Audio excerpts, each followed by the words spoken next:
Ok, bueno, también ya estamos en Facebook Live, ahí en la página de NetPoint de Facebook. También vamos a estar ahí para los que nos quieran seguir o quieran ver la retransmisión, también la vamos a poder compartir por allá.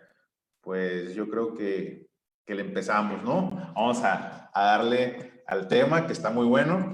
Aquí decidimos hacer un webinar con de los mitos y realidades del espectro. Nos acompañan los abogados del despacho de Salazar y Solís. Tenemos a la abogada Sofía Solís Mora, socio fundador de Salazar y Solís Abogados.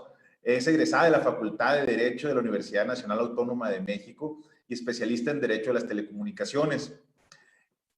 También es estudiante de la maestría de Legal Tech y Gestión Digital de la Abogacía en la Universidad de Salamanca de España. Cuenta con más de 10 años de experiencia en los mercados regulados por las telecomunicaciones y radiodifusión. También nos acompaña el licenciado Rubén Darcés Salazar Guerra, socio fundador de Salazar y Solís Abogados, egresado de la Facultad de Derecho de la Universidad Nacional Autónoma de México, especialista en Derecho Empresarial. Es estudiante de la maestría de Abogacía Digital y Nuevas Tecnologías en la Universidad de Salamanca, España, profesor de Derecho Informático en la Barra Nacional de Abogados y cuenta con más de 10 años de experiencia en el ámbito del derecho corporativo y propiedad intelectual. Pues como pueden ver, escogimos a lo mejor para traérselos para hablar de este tema. Pues sin más, los dejo con ustedes, Sofía, Rubén. Gracias por acompañarnos. Gracias, Alex. Buenos días a todos. Bueno, ya tardes, días, depende de dónde estén en el globo terráqueo. Pues muchas gracias a NetPoint por invitarnos al webinar. Gracias a todos los asistentes, los que se vayan sumando, pues bienvenidos también. Y pues sí, justamente como decía Alex, el tema que elegimos fue mitos y realidades del espectro radioeléctrico. ¿Por qué elegimos este tema? Justamente porque la mayoría de los aquí presentes son operadores, son prestadores de servicios de telecomunicaciones y la gran mayoría tienen como medio de transmisión justamente el espectro radioeléctrico. Muchos de ustedes saben perfectamente cómo funciona técnicamente el espectro radioeléctrico, saben cómo utilizarlo como un medio de transmisión, pero quizá no necesariamente saben cómo está regulado y también en la práctica, en los años nos hemos topado con muchísimos mitos y muchísimos chismes por ahí sobre el espectro y bueno, la idea que tenemos es justamente platicarles en nuestra experiencia cuáles han sido estos mitos y por supuesto desmitificarlos, ¿no? Y explicarles de una forma más sencilla a qué va todo esto del espectro. David, ¿me ayudas, porfa, con la presentación? Bueno, ¿quiénes somos? Alex ya nos presentó, tenemos más de 14 años de experiencia en el sector de las telecomunicaciones y radiodifusión. Últimamente hemos querido un poco incursionar en temas más avanzados, quizá ya dominamos un poco el tema de los cables y de la infraestructura y ahora estamos incursionando un poco más en temas de derecho digital y derecho y lo que va asociado a ello, ¿no? Pero bueno, ya habrá chance de que nos conozcamos un poquito más adelante. ¿Me ayudas, David, porfa, con la siguiente? Justamente, el tema del webinar es espectro radioeléctrico. Y el primer mito que existe y el que nos hemos topado en nuestra experiencia profesional es que muchos de ustedes ni siquiera saben que el espectro está regulado. De repente escuchan por ahí términos como espectro de uso libre, espectro de uso determinado, espectro licenciado, espectro no licenciado. Y bueno, el primer tema que queremos platicarles es el espectro radioeléctrico sí está regulado. Hay una vasta regulación tanto internacional como nacional y es justamente lo que les voy a explicar. De conformidad con la Constitución Política de los Estados Unidos Mexicanos, como todos sabemos, es el ordenamiento máximo para los mexicanos. Desde ahí se empieza a regular el espectro radioeléctrico. ¿Qué nos dice la Constitución? Pues bueno, que es un bien de dominio público de la nación, que es un recurso limitado. Este tema de que es un recurso limitado viene desde la UIT, que más adelante les vamos a explicar. La UIT es un órgano especializado internacional en materia de telecomunicaciones y justamente la UIT es el órgano que establece que es un recurso natural y limitado. Esto es súper importante. De repente tenemos por ahí un mito que hemos escuchado mucho del espectro. ¿Por qué no otorgan más espectro? ¿Por qué no liberan más espectro? Finalmente, el espectro es algo limitado, no es algo que crezca o que disminuya, más bien se hace eficiente o ineficiente, ¿no? Es justamente parte de la política pública del Estado e internacionalmente hacer eficiente el uso del espectro radioeléctrico. ¿Qué lo hace más eficiente? Pues justamente los avances tecnológicos, ¿no? No tenemos el mismo avance tecnológico que en los 50s, que en los 60s o que inclusive hace un año. Es justamente la tecnología la que nos ayuda a que este recurso limitado se haga mucho más eficiente y podamos ocuparlo de una mejor forma. Un ejemplo súper reciente de este tema del uso eficiente de espectro radioeléctrico es, como ustedes recordarán, el apagón analógico. No sé si recuerden que por ahí de 2013 se implementó como un mandato constitucional, es justamente el tema de apagar las transmisiones analógicas de televisión para transformarlas en televisión digital terrestre.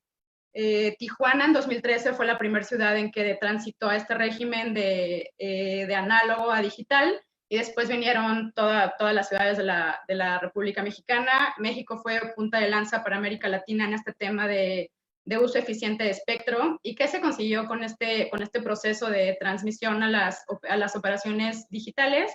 Pues que justamente se liberara espectro en la banda de 700 MHz, que como ya también saben muchos de ustedes seguramente, después ese espectro liberado se utilizó para licitaciones de televisión digital terrestre, y otra porción también se asoció al proyecto de la red compartida con Altán, ¿no?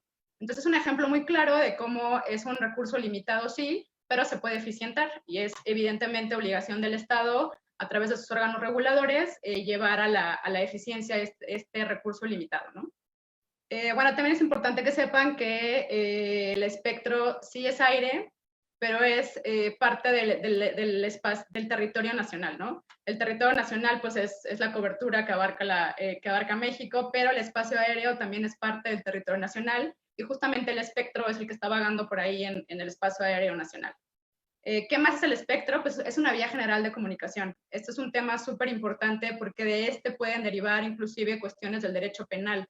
Al ser catalogado como una vía general de comunicación, en caso de que alguien obstruya o denigre esa vía general de comunicación, no solo se hacen acreedores a una sanción administrativa, en este caso alguna multa, sino que también puede trasladarse al ámbito penal, ¿no? Puede trasladarse en un delito, inclusive. Entonces, por eso es importante que tengan en mente por ahí que el espectro es un elemento, es un bien de dominio público muy importante, ¿no? Perdón, Sofi, hay una sí. duda. Dime, Alex. Esa posibilidad de que se convierta en delito, ¿se perseguiría de oficio o esa petición de una parte? ¿Alguien tiene que poner una denuncia? ¿O cómo aplica eso? Pues aquí generalmente cuando es una obstrucción, por ejemplo, a la vía general de comunicación, generalmente quien se queja es a quien le afecte esa obstrucción a la vía general de comunicación, presenta una denuncia y se sigue, pero también puede seguirse de oficio. De hecho, el IFT es coadyuvante en este tema, porque el IFT es el órgano regulador que está encargado justamente de vigilar que no estén interfiriendo las operaciones de otros concesionarios que tienen asignado espectro a título primario, que más adelante les vamos a explicar, pero pues se pueden prácticamente las dos vías, ¿no? Muy bien. Bueno, seguimos un poquito, les decía, al final también es un... no, esperen todavía, no, eso, gracias. Al final, digo, la Ley Federal de Telecomunicaciones define qué es el espectro radioeléctrico, y lo define, aquí se los pusimos nada más por primera referencia, que es el espacio que permite la propagación sin guía artificial, de ondas electromagnéticas cuyas bandas de frecuencia están convencionalmente por debajo de los 3000 GHz.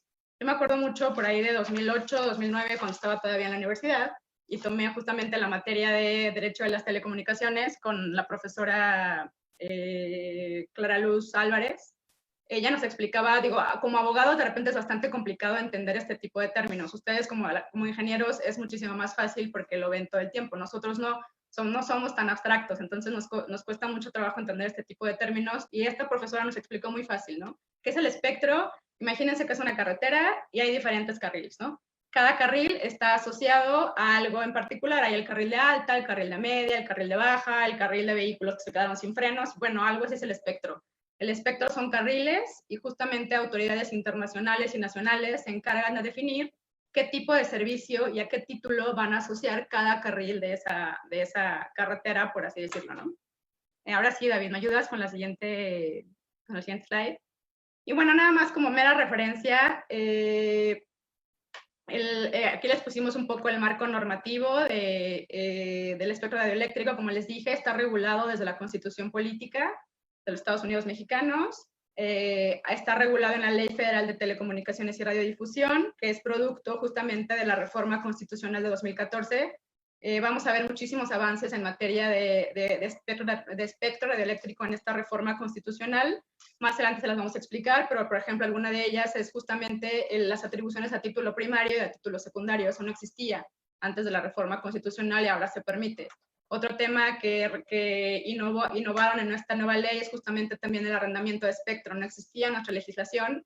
Países como Estados Unidos ya lo tenían implementado desde años atrás, pero bueno, México es a partir de 2015 que lo incluye en la legislación mexicana.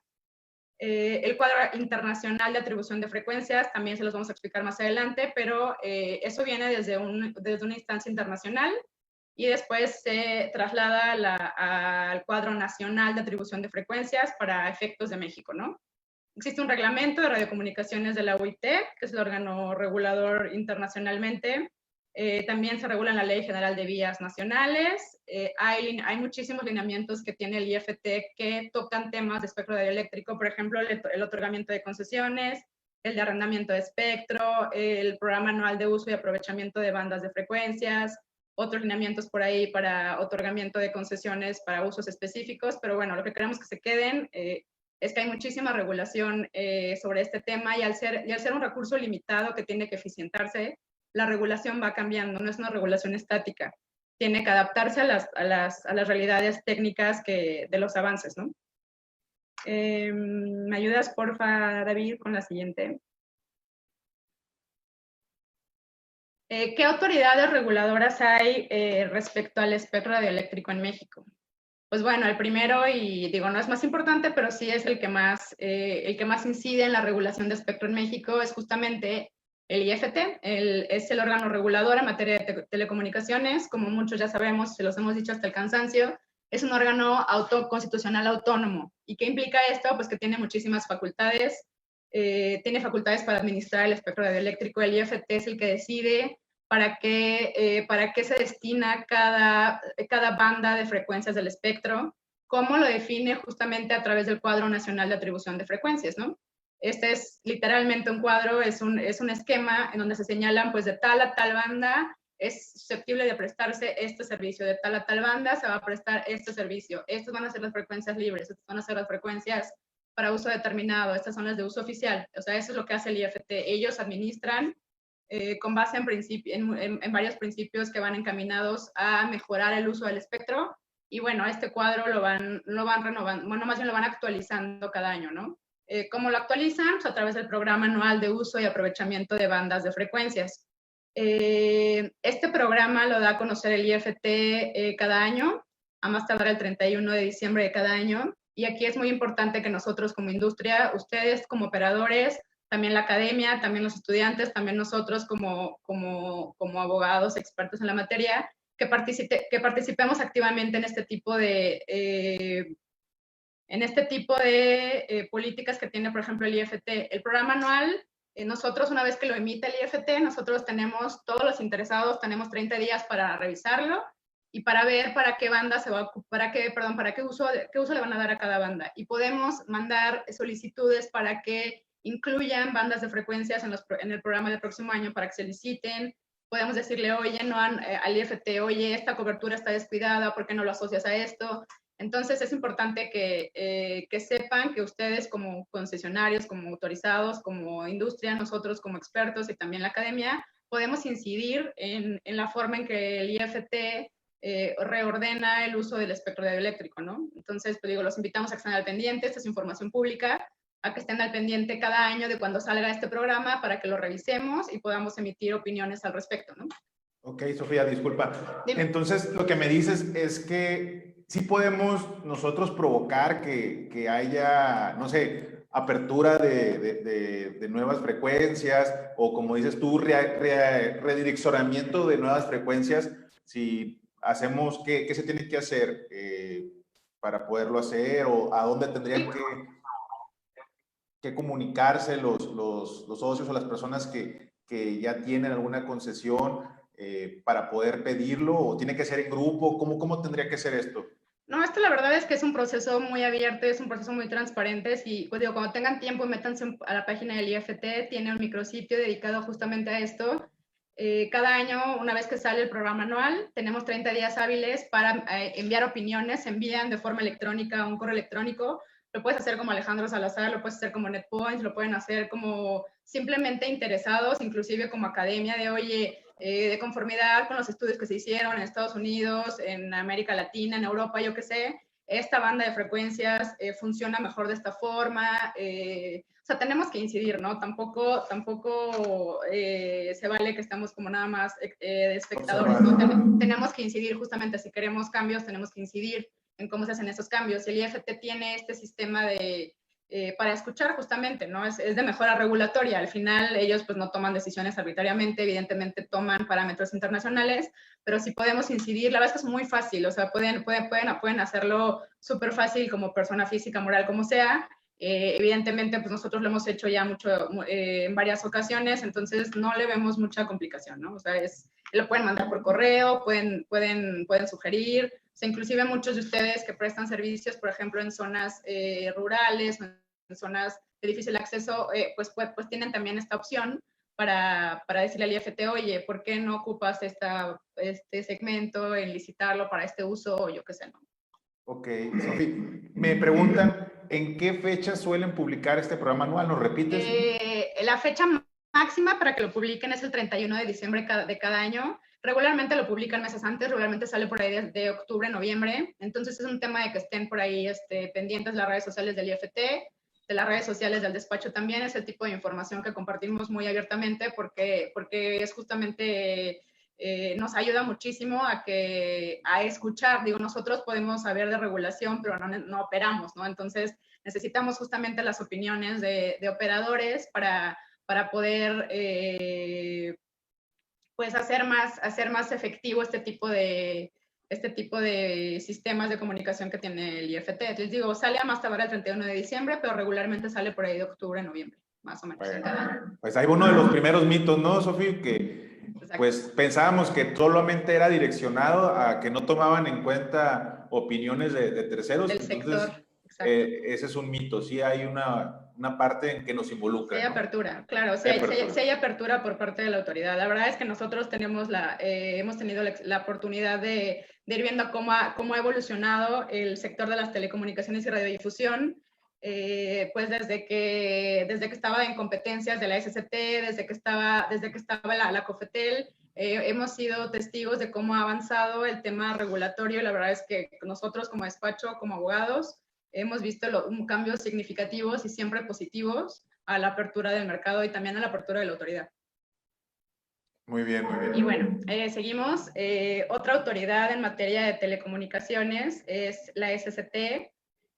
Para efectos de espectro radioeléctrico, ¿por qué incide la SCT? Porque la SCT es la secretaría que representa internacionalmente a México. Les había platicado que hay organismos internacionales que regulan la planeación del espectro radioeléctrico. La SCT regularmente es quien representa a México ante este tipo de organismos. También va gente del IFT, pero la SCT es la que tiene por ahí pues como el asiento, ¿no? En este tipo de organismos internacionales. Un tema súper interesante que lleva a cabo justo la SCT es la coordinación de ocupación de recursos orbitales. Hay recursos orbitales que tienen que gestionarse ante organismos internacionales, por ejemplo, las bandas de frecuencias asociadas a satélites geoestacionarios. Ese tipo de frecuencias se gestionan internacionalmente a través de la SCT. La SCT va a estas reuniones y levanta la mano en nombre de México y dice, México necesita espectro para poder prestar servicios de forma satelital a través de satélites geoestacionarios. A mí ese es un tema que me gusta muchísimo.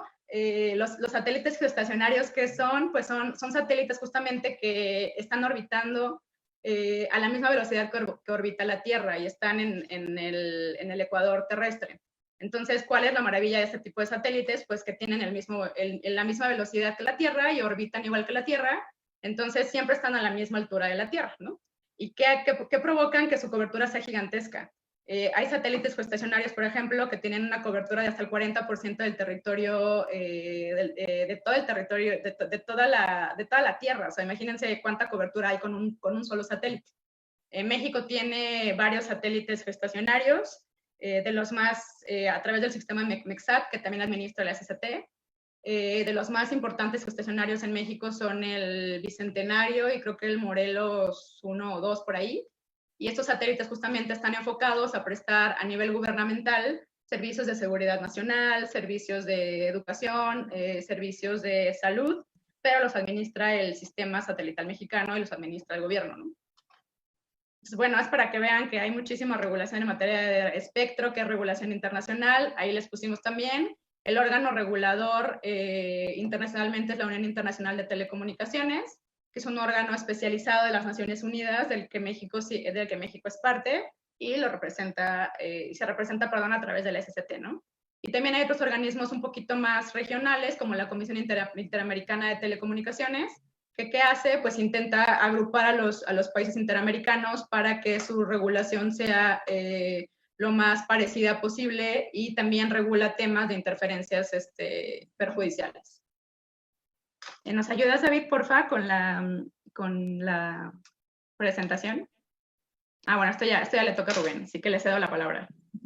Ok, aprovechando, si puedo antes ahí, ya que está Rubén con nosotros también, me preguntan, dice, ¿se podría decir o hay algún tipo hay muchos comentarios o podríamos decir mitos de que se va a abrir o realidad? ¿Tú me puedes decir si es mito o realidad que se vaya a abrir a la frecuencia de 6? Digo, eso también lo traíamos por ahí al final de la presentación, pero si ahorita salió el tema, pues con mucho gusto se los platicamos, ¿no? El tema de la apertura de la banda de 6 es un tema que viene muy reciente, apenas a finales en abril. La FCC, que es el órgano regulador en Estados Unidos, la Federal Communications Commission, determinó por unanimidad, y esto de verdad no pasaba hace muchísimos años, o sea, todos los comisionados norteamericanos se pusieron de acuerdo. Justamente también incidió muchísimo el tema de la pandemia, en que todos estos comisionados se pusieran de acuerdo y abrieron, más bien determinaron que las bandas de frecuencia que creo que va de 5.9 a 7.1 GHz, las transformaron en espectro de uso libre para Estados Unidos, ¿no? ¿Cuál fue el razonamiento que hizo la FCC? Dijeron que justamente ante la pandemia necesitaban muchísimo más espectro para Internet en zonas rurales y para hacer frente justamente al Internet de las cosas. En Estados Unidos ya es un hecho que prácticamente todos los aparatos están conectados a Internet en una sola casa. Con la pandemia se vio muchísimo más evidente la necesidad de liberar espectro, y bueno, la FCC ya lo hizo, ya está en vigor desde por ahí del 20 de abril. Pero hay, ojo, justamente lo que les platicábamos, el espectro radioeléctrico es un bien de dominio nacional. Cada país tiene la potestad y ejerce soberanía sobre cómo va a administrar el espectro en cada país. México no lo tiene todavía liberado como espectro de uso libre. Por ahí en la presentación más adelante les vamos a explicar para qué usos está ahorita asociado esos segmentos del espectro. Pero justamente también todos los países pugnan por tener un poco de similitud en cuanto a la determinación de para qué se usa cada porción de espectro. Entonces, no es un hecho ahorita ya en México, pero es posible que si otros países ya lo están adoptando, el órgano regulador mexicano, el IFT, pues también lo haga, ¿no? Es susceptible, ahorita no se puede. En Estados Unidos sí ya es un hecho, pero en México pues todavía no, ¿no?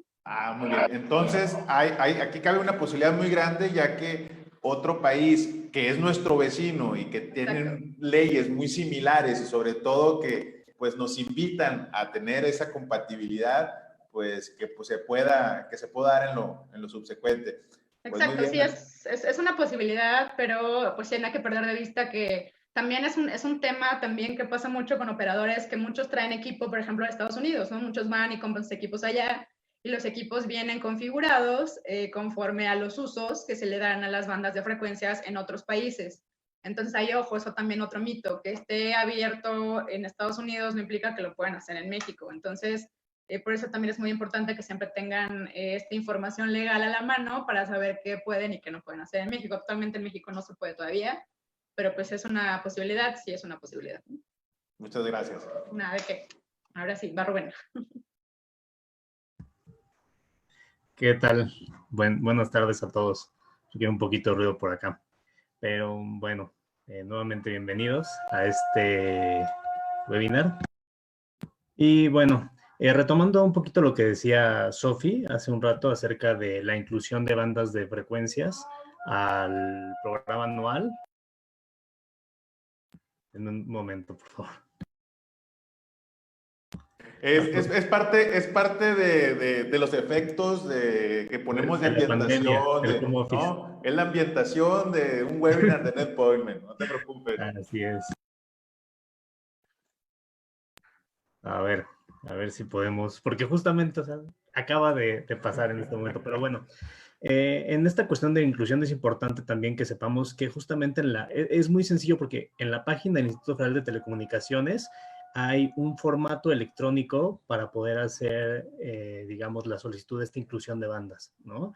Está ahí todo el año el formato, pero bueno, será conveniente que lo utilicemos al momento de la publicación para que se tome en cuenta y pueda tener efectos. Y justamente como lo decías, ¿no? Este puede ser un buen instrumento para poder incidir en la asignación de bandas. Bueno, siguiendo con el siguiente tema que tenemos, que es la clasificación del espectro radioeléctrico. Aquí tenemos un mito muy grande, que la verdad es que ha costado mucha sangre por ahí a algunos operadores, que es que no se necesita ningún título habilitante para prestar servicios en bandas de uso libre. O sea, que no estamos en cuestión comercial una concesión, una autorización para poder utilizarlo, ¿no? Ahorita más adelante vamos a ver ese mito. Les adelantamos que no es cierto, porque ahí hay que distinguir muy bien las cosas. Pero bueno, empezamos con la clasificación del espectro radioeléctrico.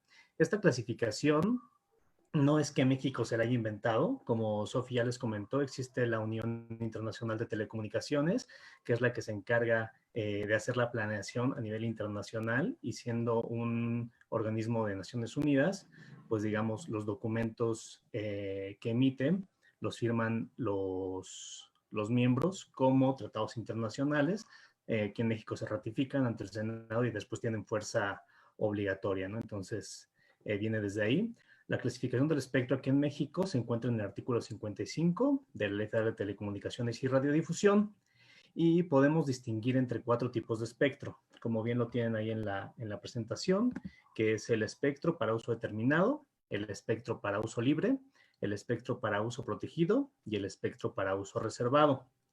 Esta clasificación tiene su razón de ser también, digamos, en la limitación del recurso natural que es el espectro radioeléctrico. Ya lo comentó también Sofi. El espectro para uso determinado. Este puede ser utilizado a través de las concesiones de uso comercial, social, privado o público. Privado hay que distinguir también porque hay unas en privado, bueno, ya veremos más adelante, que se inician por licitación, otras que se dan por asignación directa, pero bueno, esto lo veremos más adelante. Entonces, pero aquí lo interesante y lo muy importante, como también cuando estamos estudiando la parte de incluir nuevas frecuencias en el plan nacional, es que tenemos que remitirnos al cuadro nacional de frecuencias, de asignación de frecuencias. Como ya lo dijo Sofía también, lo está revisando año con año el Instituto Federal de Telecomunicaciones, lo está actualizando, y justamente en este cuadro es donde se nos dice qué frecuencias son para cada uso. Y ya más adelante también en la siguiente slide vamos a ver si son para uso primario o para uso secundario. Este es el espectro para uso determinado. A este se accede normalmente a través de una licitación, ¿no? Hablando del uso comercial y del uso privado, que también lo veremos más adelante. El espectro de uso libre. Aquí pusimos que puede ser utilizado libremente, pero siempre hay que tener la acotación libremente con las especificaciones que nos establezca en los lineamientos del Instituto Federal de Telecomunicaciones. Es decir, no las puedo usar tampoco a mi voluntad. Hay potencias establecidas en los acuerdos y también, digamos, que hay usos establecidos en los acuerdos, ¿no? O sea, no podemos usarlo tan libremente. Se emplea como medio de transmisión para la prestación de servicios públicos de telecomunicaciones, requiere un título habilitante. Es lo que decíamos. No por ser bandas de uso libre o espectro de uso libre quiere decir que ya lo podemos usar nosotros para prestar un servicio público de telecomunicaciones. ¿Por qué? porque los servicios públicos en realidad, en primera instancia, los debe prestar el Estado. A su vez, el Estado los concesiona y entonces dice, tú particular, que en un origen no podías prestar un servicio público como lo es el Internet, ya puedes hacerlo. ¿Pero por qué? Porque yo te estoy otorgando la concesión. Entonces estamos aquí hablando de dos cosas. El espectro radioeléctrico es un medio de transmisión. La concesión es el documento que te permite prestar un servicio público de telecomunicaciones. Entonces hay que distinguir, podríamos tener una concesión única y no usar nunca espectro de uso libre, ¿no? Hacer una red de fibra óptica, por ejemplo, como hay muchísimas. Y entonces aquí lo que queremos dejar claro es que una cosa es la concesión que te permite prestar el servicio y otra cosa es el medio de transmisión. En este caso, el espectro de uso libre estará siendo un medio de transmisión para prestación de servicios públicos y entonces se necesita tener la concesión, ¿vale? El espectro protegido.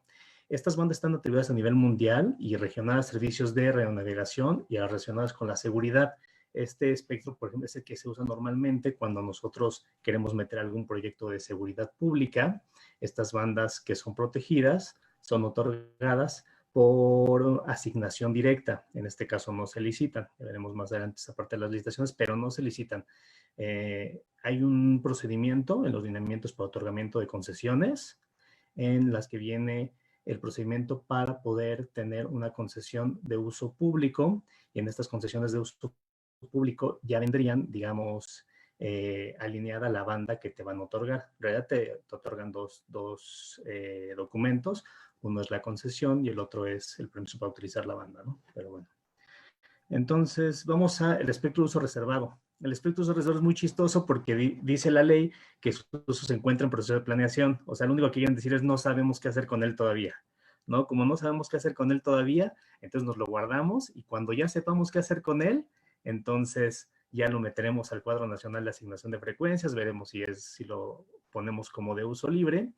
Aquí en el espectro de uso libre, como lo decía Sofi, normalmente, digo, ustedes que son, muchos de los que nos están viendo son ingenieros o técnicos, ya saben que las bandas más comunes son la de 2.4, la de 5, y existen otras varias que también se pueden utilizar. Normalmente se utilizan sin fines de lucro, ¿no? ¿En qué se utiliza? Pues en controles para televisión, en microondas, o sea, en controles para abrir la puerta. Entonces, ese es el uso y la razón también por la cual se liberó el espectro en Estados Unidos, lo que decía Sophie, Internet of the Things. O sea, el Internet de las cosas necesita mucho espectro.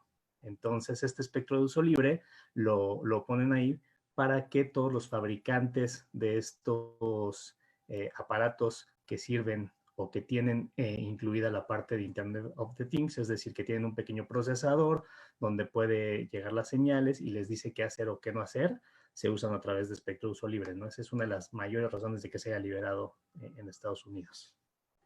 En cuanto a espectro de uso libre, hay muchos acuerdos. Es muy importante que cuando ustedes revisen qué bandas son de uso libre y cuáles no, se vayan a cada uno de los acuerdos. Por ahí hay una síntesis del Instituto Federal de Telecomunicaciones, que justamente es síntesis de bandas de uso libre, y casi todos se van a la síntesis y al final, porque hay una tabla donde vienen las frecuencias, pero en esta tabla se enlistan todas las frecuencias de las que se hablan en los acuerdos y no todas son bandas de uso libre.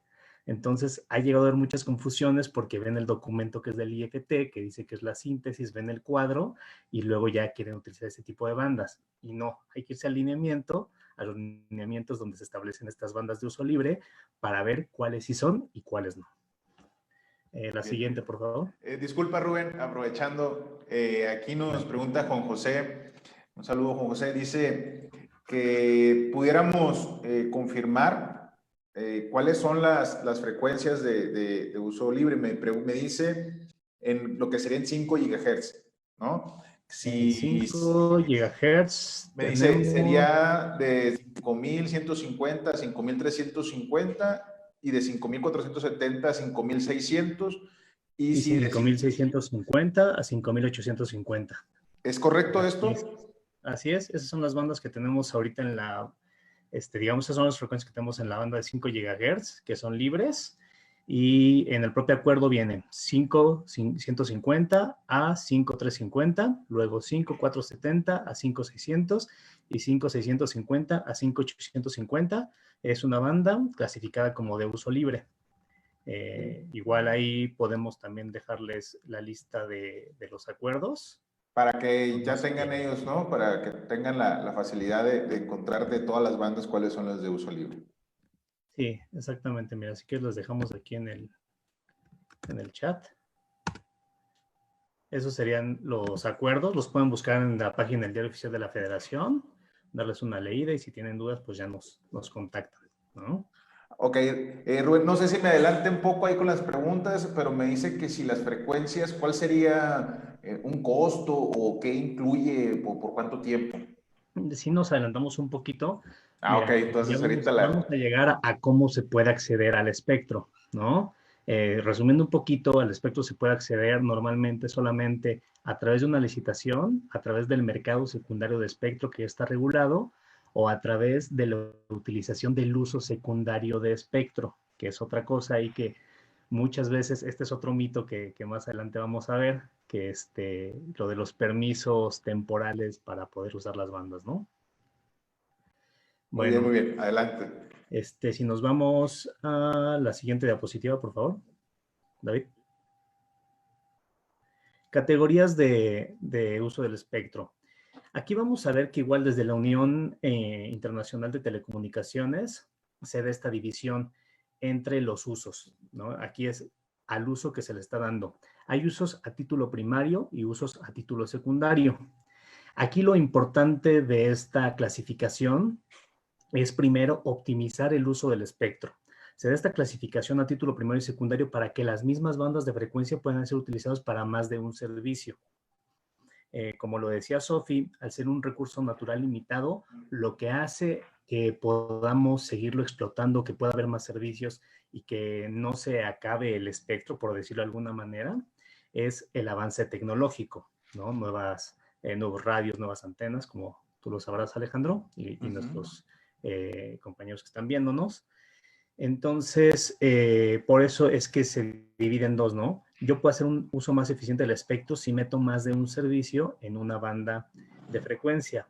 Aquí lo importante es, aquí esto va relacionado con las interferencias perjudiciales. ¿Qué es una interferencia perjudicial? Ya también lo sabrán ustedes, pero un poquito nos vamos a ir a la ley y al reglamento de radiocomunicación. Es un efecto en un aparato que utiliza radiofrecuencia, ocasionado por una fuerza que no es deseada, ¿no? Así lo dice, es una fuerza no deseada que interrumpe, degrada o de plano impide que se preste el servicio o que se llegue a hacer la comunicación. En este tipo de categorías, cuando tú tienes un servicio que está a título primario, tienes protección de las interferencias perjudiciales de un servicio que esté a título secundario. Entonces, digamos, tenemos una preferencia. En la cuestión de título secundario, no puedes tener protección contra un servicio que está a título primario, pero sí tienes protección contra otro servicio que se encuentre en la misma banda y que también esté en uso secundario. Normalmente, si nos vamos al reglamento de la UIT, esto se hace, digamos, como decimos siempre, primero ¿cómo se dice? Primero en tiempo, primero en derecho. Entonces, digamos que es cronológico a veces, ¿no? La mayoría de las veces. Si tú tienes el mes pasado un título secundario, más bien otorgado un servicio a título secundario, y yo tengo en este mes, pues tú tienes preferencia sobre mí, ¿vale? La siguiente, por favor.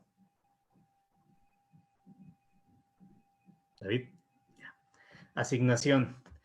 Bueno, aquí ya empezamos a hablar un poquito de lo que nos preguntabas, la asignación. Okay. Vamos a hablar un poquito de la licitación pública. Este es un procedimiento administrativo por el cual el instituto, en este caso, otorga concesiones para uso, aprovechamiento y explotación de bandas de frecuencia del espectro eléctrico para uso comercial o privado con propósitos de comunicación privada. Aquí sí es importante distinguir, ¿no? Porque hay otras concesiones que son de uso primario, que a privado, pero que se asignan directamente. Un ejemplo de estas puede ser bandas para investigación. ¿no? Concesiones para investigación en uso privado, no hay que licitarlas. Hay que hacer un procedimiento a través del cual se solicita la banda y se hace una asignación directa. Aquí encontramos varios tipos de licitación. La Ley Federal de Telecomunicaciones no la enumera tal cual, no enumera que hay varios tipos de licitación, pero se puede entender. Está la licitación pública para servicios públicos de radiodifusión, licitación para servicio público de telecomunicaciones y licitación para ocupación de explotación de recursos orbitales.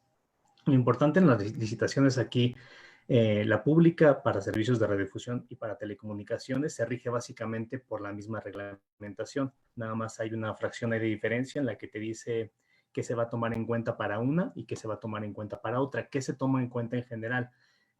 Misteriosamente y de pura casualidad, la primera fracción nos dice que pues será el monto económico, ¿no? En cada una de las licitaciones hay un monto mínimo, digamos, que establece la propia autoridad y que es lo mínimo que nosotros podemos ofrecer por este bien público para poder entrar a la licitación. Después ya vienen otros criterios, como por ejemplo el territorio en el que vas a prestar el servicio, la tecnología con la que la vas a prestar, el beneficio a la población y otros cuantos criterios.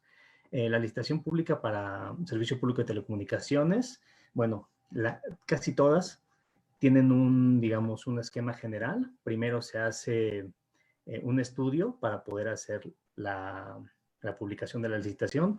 Después de este estudio se hace la convocatoria. Es interesante también que aquí hay otro momento de participación para todos nosotros. Al momento que se hace el estudio para la licitación, se saca a consulta pública. Este es por mejora regulatoria y es también de acuerdo a las mejores prácticas a nivel internacional en materia de licitaciones. Se saca a consulta pública y nosotros podemos hacer comentarios a la licitación, ¿no? A las bases de la licitación. Podemos decir, oye, el nivel mínimo monetario es muy alto, ¿no? Por esto y por esto. O ¿sabes qué? Sería mejor licitarlas a nivel regional que a nivel nacional, ¿no? O sea, podríamos ahí nosotros intervenir un poco y que la autoridad sepa lo que nosotros pensamos y lo que nosotros sentimos acerca de este tipo de licitaciones. Es importante saber que las últimas licitaciones han sido en realidad para radiodifusión y para telefonía, para servicio de telefonía móvil. En realidad, para uso fijo no han salido demasiadas. Según yo, la última fue en 2005 y de ahí no ha venido para acá. En el plan nacional de este año viene una frecuencia para uso fijo y todas las demás son radiodifusión en general y para uso público. La licitación pública por ocupación de explotación de recursos orbitales. Ahí ya platicó un poquito Sofía, ya le encanta este tema del espacio y los satélites. Aquí básicamente tenemos dos vías también, ¿no? Para obtener recursos orbitales y las bandas asociadas. El primero es una licitación que sigue igual reglas muy parecidas y la segunda es una asignación directa. La diferencia aquí es cuándo se va a hacer la asignación directa. Cuando yo, como particular, le digo al IFT, oye, necesito estos recursos orbitales y necesito estas bandas asociadas. Entonces, lo que voy a hacer yo es coadyuvar con él, hacer un trámite ante la UIT. Como ya lo dijo Sofi, la secretaria es la encargada de hacer este tipo de negociaciones en la UIT con el respaldo del Instituto Federal de Telecomunicaciones. Entonces aquí se hace una asignación directa porque yo como particular voy a correr con casi todos los gastos de este trámite que se haga ante la UIT y de hecho tengo que, me van a fijar una fianza en caso de que yo deje a medias, digamos, al Estado mexicano y haciendo la negociación. Y bueno, aquí ya nos meteremos un poquito al trámite que se hace ante la UIT. Ante la UIT, México, todos los países tienen dos formas de tener bandas. Uno es bandas que ya de por sí están asociadas al país, en un cuadro que tiene la UIT, y la siguiente es justamente cuando lo solicitan los países. Aquí hay un procedimiento a seguir que es de 3 pasos y que se tarda bastante, no es tan sencillo, pero bueno, estas serían las dos formas de poder acceder a recursos orbitales, licitación pública o asignación directa, pero nosotros haciéndonos cargo de todos los gastos que el Estado mexicano vaya a erogar en el trámite ante la UIT. Licenciado Rubén, me preguntan, dice Juan José de nuevo, en cuanto al valor mínimo de la licitación, ¿te refieres, estamos hablando de que de miles o de millones o cómo se regula eso o cómo pudiéramos tener una idea más abierta sobre eso? Pues mira, la idea más abierta la podríamos tener, pues viendo bases de licitación de años anteriores. Pues son miles, millones, dependiendo de la licitación. Justamente el IFT se apoya de la autoridad hacendaria para llegar a estos montos, ¿no? O sea, entre ellos dos se ponen de acuerdo, establecen estos montos y depende de mucho, depende de si son frecuencias nacionales, si van a ser regionales, cuáles son las bandas, qué uso se le puede dar, qué tan óptimo es ese uso. O sea, hay bandas, por ejemplo, que ustedes saben que para poder explotarlas necesitas tener una densidad de equipo pues muy alta, ¿no? O sea, no es lo mismo una banda que te dé unos alcances largos y que tengas que invertir poco en equipo que otra que te dé alcances cortos. Entonces, realmente cada licitación es única y tendremos que estar al pendiente de las bases de la licitación para poder nosotros pues intervenir y estar al tanto también. ¿Qué es lo que me comentábamos el otro día que platicábamos de lo que vas a hablar ahorita del arrendamiento del espectro, ¿no? Esa es otra forma de acceder al espectro. Como les comentaba hace rato, hay principalmente tres formas, que es esta de la licitación, el mercado secundario de espectro, que ya tiene sus lineamientos también para regularlo, y la otra es el uso secundario de las bandas, que también ya tiene unos lineamientos para regular, pero bueno, eso lo veremos justamente en unas diapositivas más. Perfecto, gracias, Rubén. Creo que le cedo la voz a Sofi. Hola, estoy de vuelta. David, ¿nos ayudas, porfa, con el slide? Pues bueno, retomando lo que decía Rubén de los usos del espectro, hay diferentes tipos de concesiones. Ojo, aquí son tipos de concesiones, únicamente nos basamos en las concesiones sobre espectro radioeléctrico. Hay muchísimas más concesiones más, pero no necesariamente asociadas a espectro. Estas son las opciones que hay en la legislación mexicana para el tema de espectro radioeléctrico. La primera, que quizá es la que más les llame la atención a ustedes por el tema de los fines de lucro, justamente, es la de uso comercial. Este tipo de concesiones, como les platicaba Rubén, únicamente se pueden acceder a ellas a través del procedimiento de licitación pública, previo justamente pago de una contraprestación, ¿no? Aquí es importante diferenciar dos tipos de cantidades que se tienen que pagar por este tipo de concesiones de uso comercial. Una de ellas es justamente la contraprestación. La contraprestación se paga al momento en que se da el fallo de la licitación pública y, por ejemplo, Alex gana la licitación. Bueno, en ese momento se tiene que hacer el pago de la contraprestación. Le preguntaban hace ratito a Rubén qué criterios se toman en cuenta para determinar la cantidad que se va a pagar como contraprestación. Pues justamente el IFT se apoya de la Secretaría de Hacienda y Crédito Público para definir cuál va a ser ese valor, para definir el valor mínimo de referencia de la licitación y para definir la contraprestación. ¿Qué criterios toma en cuenta? Pues de qué banda se trata, qué cantidad de espectro se licitó, cuál es la cobertura de la licitación, si es nacional, si es regional, si es un estado, si son varios estados, cuál va a ser la vigencia de la concesión y este es quizá el más importante, cuáles son las referencias de valor de mercado de esa banda de frecuencias, tanto nacional como internacionalmente. Es decir, toman en cuenta otras licitaciones que ya habían hecho, cuál había sido el costo de la contraprestación en otras licitaciones pasadas para servicios similares, y además toman en cuenta cuál es el valor de ese espectro a nivel internacional. Con base en todos estos elementos que justamente se desarrollan en las bases de licitación, es que el IFT, junto con la Secretaría de Hacienda, con su opinión no vinculante, determina cuál va a ser el valor de la contraprestación. Entonces, bueno, una vez que gana la licitación, tienen que pagar la contraprestación, les otorgan el título de concesión para uso comercial con fines de lucro, sí, sobre ciertas bandas del espectro, y además el IFT puede solicitar el pago de derechos anuales, es decir, es un derecho que van a pagar anualmente por el uso y explotación comercialmente de este espectro radioeléctrico. ¿Por qué el pago? También nos preguntan mucho por qué me solicitan un pago de derechos cada año, porque justamente el espectro, como ya les había platicado al principio, es un bien de dominio de la nación. La nación es la que lo administra a través del Estado. Entonces, al ser un bien intangible de la nación, pues la nación determina cómo le tienes que pagar, porque al final este tipo de concesiones para uso comercial pues, tienen fines de lucro. Entonces ustedes van a prestar servicios públicos con este tipo de concesiones. Entonces de ahí viene el por qué tienen que pagar este tipo de derechos anuales, ¿no? Entonces, bueno, este es el primer tipo de concesión para uso comercial, que es el que regularmente están mucho más interesados. Otro tipo de concesiones sobre espectro es el de uso privado. Como su nombre lo indica, pues es para fines de comunicación privada. ¿Qué es la comunicación privada? Pues para experimentación, para probar algún tipo de tecnología nueva, para probar desarrollos tecnológicos, para hacer pruebas en equipo. Pero ojo, este tipo de concesiones para uso privado también se accede a través de licitación pública, pero no tiene fines de lucro. Y aquí viene otro mito del que fuimos testigos hace un par de años, si no me dejara mentir Rubén. Llegó un cliente a decirnos, oigan, ¿qué crees? X persona me está ofreciendo un permiso privado para que yo opere espectro radioeléctrico de uso determinado.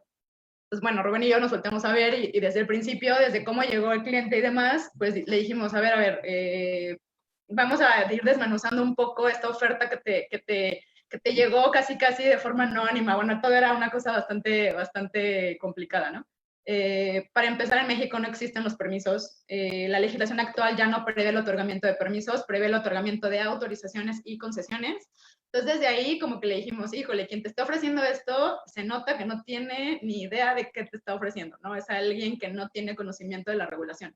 Entonces, de ahí empieza a dudar. Número 2, su nombre lo indica, te está ofreciendo algo para uso privado. Tú lo quieres para un uso privado, vas a experimentar nueva tecnología con él, va a ser para pruebas temporales, va a ser para experimentación. Nos dijo, no, yo lo quiero para explotación de mi red pública de telecomunicaciones. Entonces, ojo, son usos diferentes. Esta persona lo quería para una explotación comercial con fines de lucro y lo que le ofrecían era algo extrañísimo, que ni siquiera existía, para uso privado. Entonces, muchísimo ojo, lo vamos a ver también más adelante. También puede haber sanciones por obtener concesiones o autorizaciones y que tú los ocupes para un fin diferente. También hay sanciones económicas y hay sanciones de pérdida de bienes a favor de la nación por hacer eso. Entonces, mucho ojo, pues que no los vayan ahí a sorprender ofreciéndoles este tipo de concesiones o autorizaciones o como le quieran decir. Bueno, esa es la forma correcta legal de llamarle autorización o concesión, pero es mucho ojo, ¿no? Depende para el fin que lo quieran ustedes. A ustedes no les sirve, probablemente, más bien no les sirve una concesión de uso privado si lo que quieren es una explotación comercial. Ustedes tienen que ir por la comercial, no hay de otra, no hay para dónde hacernos. No está sujeta a interpretación de nadie, la ley es muy clara y te dice hay diferentes usos, ¿no? Ok, Sofía, disculpa, ahí aprovechando, sabemos que siempre ha habido ese tema de si ¿qué necesitas? ¿La comercializadora sirve o para qué me sirve? ¿O cómo elegir cuándo es más propicio la concesión o la autorización, como dices, o la comercializadora? O sea, siempre he tenido yo esa plática con los amigos de que unos me dicen, pues yo tengo una comercialización, pues yo tengo esta. Para ver si ustedes nos pueden dejar esto claro para nuestros amigos de para qué me sirve una y para cuándo me deja de servir y tengo que utilizar la otra, o si mis fines son llegar hasta tal punto donde voy a ocupar desde un inicio hacer el trámite por la otra. Eso viene un poquito más adelante, viene creo que un slide más adelante, si quieres lo dejamos ahí como en paréntesis, lo tenemos ya también previsto, porque también nos los preguntan muchísimo, creo que es la pregunta más socorrida en este tipo de espacios, ¿no? Pero bueno, entonces seguimos, ahorita les vamos a contestar con todo gusto, ¿no? Y final, no, esperen, todavía no acabo, ahí. Y al final hay otro tipo de concesiones que son para uso público o para uso social sobre espectro radioeléctrico. ¿Cuáles son las características de esta? Estos dos tipos de concesiones sí se otorgan directamente, es decir, el interesado va con el IFT y pide la concesión y se la otorgan directamente. No pasa por el procedimiento de licitación pública. Pero ojo, no cualquier persona puede acceder a este tipo de concesiones. ¿Por qué? Porque como su nombre lo indica, son para uso público y uso social. Uso público que indica, tienen que ser gobiernos estatales, municipales, entidades de gobierno, el gobierno de Guanajuato, el municipio de, no sé, Cholula, yo qué sé, ¿no? ¿Y cuál es el objetivo de este tipo de concesiones? Pues que no tienen fines de lucro, ¿no? Son para fines culturales, científicos, educativos, las sociales, y las de uso público son para el desarrollo de las actividades públicas de la entidad que lo esté pidiendo. Es muy común, probablemente muchos de ustedes ya trabajen con este tipo, como integradores, con este tipo de esquemas, que hay gobiernos que para efectos de, más bien para funciones de seguridad pública, tienen asignadas bandas de frecuencias para sus sistemas de vigilancia, sus sistemas de policía, sus sistemas de salud, inclusive o educativos, ¿no? Pero quien ostenta, quien ostenta ese tipo de títulos de concesión son las entidades de gobierno, no son particulares. Los particulares pueden administrarlas, sí, pero quien las posee, o sea, quien es el titular de este tipo de concesiones son entes públicos, ¿no? Entonces, pues ahí no podríamos ir, no podemos acudir a ellas a menos que caigamos en este supuesto de ser un ente público, ¿no? Y las sociales, pues como su nombre lo indica, son para fines culturales, científicos o educativos. También es muy común, por ejemplo, que universidades públicas tengan este tipo de concesiones para desarrollar sus fines 100% educativos, ¿no? Es muy común, la Universidad de Guadalajara lo tiene, la UNAM lo tiene, ¿no? Y otras muchas universidades también seguramente lo tienen, ¿no? Pero pues, ¿con qué quiero que se queden? Pues que estos son los 4 tipos de concesiones. Las únicas que les sirven para explotación comercial son, como su nombre lo indica, las concesiones para uso comercial. Las otras tienen finalidades diferentes. Y pues también que se queden con la idea de que el hecho de pedir una, pero usarla para otra cosa, también puede generarles algún tipo de consecuencias legales, ¿no? Bueno, y ya, creo que es todo en esta. Bueno, también otro tema es súper interesante, vamos a ver más adelante, pero se los empiezo a decir aquí. Las concesiones para uso comercial sí son susceptibles de dar en arrendamiento el espectro que ganaste a través de esa licitación pública. Las de uso público y social no tienen esta posibilidad, o sea, únicamente vamos a poder dar en arrendamiento aquellas que son otorgadas para uso comercial o para uso privado, pero más adelante les vamos a explicar un poquito más. Supongo es un tema que les interesa mucho. David, ¿me ayudas, porfa, con el slide? Y bueno, esto es lo que me platicaba, lo que me preguntabas, Alejandro. Es muy común que nos pregunten para qué sirve una, para qué sirve la otra. El IFT, pues ya ha emitido muchísimas opiniones, ha emitido confirmaciones de criterio, ha tenido criterios ya en procedimientos de sanción, y las diferentes áreas del IFT ya se han manifestado señalando cuáles son las diferencias, ¿no? También es otro mito que abunda muchísimo en la industria, que creen que son similares, o sea, que es lo mismo, que me da lo mismo tener una autorización que una concesión. Si la ley las distingue es por algo, ¿no? Es porque tienen derechos y tienen obligaciones diferentes. Aquí les agrupamos básicamente las principales, por ejemplo, las vigencias. Una tiene una vigencia de 10 años, la autorización, la concesión tiene una vigencia de 30. Si nos vamos más allá, Rubén y yo tuvimos la oportunidad de ser parte de la revisión justamente de la reforma constitucional y de la creación de la Ley Federal de Telecomunicaciones. Me acuerdo que nos llevó así desvelones y estar hasta días enteros trabajando sin descanso, pero es muy interesante porque creo que desde ahí viene el que entendamos cuáles son las diferencias de este tipo de figuras. En este tipo de discusiones, cuando estaban redactando la ley, decían, ¿por qué una tiene vigencia de 10 años, la autorización, y por qué la concesión tiene una vigencia de 30? Y lo que se razonaba en esa época, y se sigue razonando hasta el día de hoy, es que para la concesión, tú vas a instalar una red pública de telecomunicaciones. Vas a hacer una inversión grande para poder instalar una red de telecomunicaciones que pueda llevar el servicio de un lado a otro. Necesitas tiempo suficiente para recuperar tu inversión, para que tengas un retorno de inversión. No es un tema que lo vas a recuperar en 1 o 2 semanas. Y además tienes que hacer inversiones constantemente. No es justamente lo que les platicábamos, como va de la mano con la tecnología. No es que tú instales tu red con cierta tecnología y pasen los años y siga estática. Al contrario, si tú vas con NetPoint y tiene una nueva antena que te sirve muchísimo para hacer tu enlace, pues bueno, vas a tener que mutar a ese tipo de tecnología para poder hacer más eficiente tu red pública de telecomunicaciones. Entonces la autoridad decía, ¿por qué voy a otorgarles una vigencia de 30 años? Porque están en constante inversión, tienen que invertir todo el tiempo en tecnología y su retorno de inversión empieza a ser un poco más amplio. En cambio, para la autorización, al no operar una red pública de telecomunicaciones, su inversión es más pequeña. ¿Por qué? porque un autorizado únicamente revende o comercializa el servicio que adquiera o la capacidad que adquiera de una o más redes públicas de telecomunicaciones. El autorizado, en ese sentido, no tiene una red pública de telecomunicaciones. Ya en confirmaciones de criterio y en criterios tanto del área de concesiones y servicios como en el área de verificación, tiene el criterio de un autorizado no puede tener red pública de telecomunicaciones, y eso viene en la ley clarísimo. Una concesión única sí puede tener una red pública de telecomunicaciones. No, o sea, no se enfocan en cuál es el medio de transmisión que ocupan, si es espectro de uso libre o si es fibra óptica. En lo que se están enfocando es, ¿tienes o no en operación una red pública de telecomunicaciones? Si tienes una red pública de telecomunicaciones, eres un concesionario. También la ley nos dice que es una red pública de telecomunicaciones. Y la definición es muy simple, una serie de equipos enlazados entre sí. Si tú estás enlazando equipos entre sí, tienes una red pública de telecomunicaciones y eres forzosamente concesionario. Si no tienes una serie de equipos enlazados entre sí y únicamente haces enlaces de última milla al usuario final, eres un comercializador o revendedor.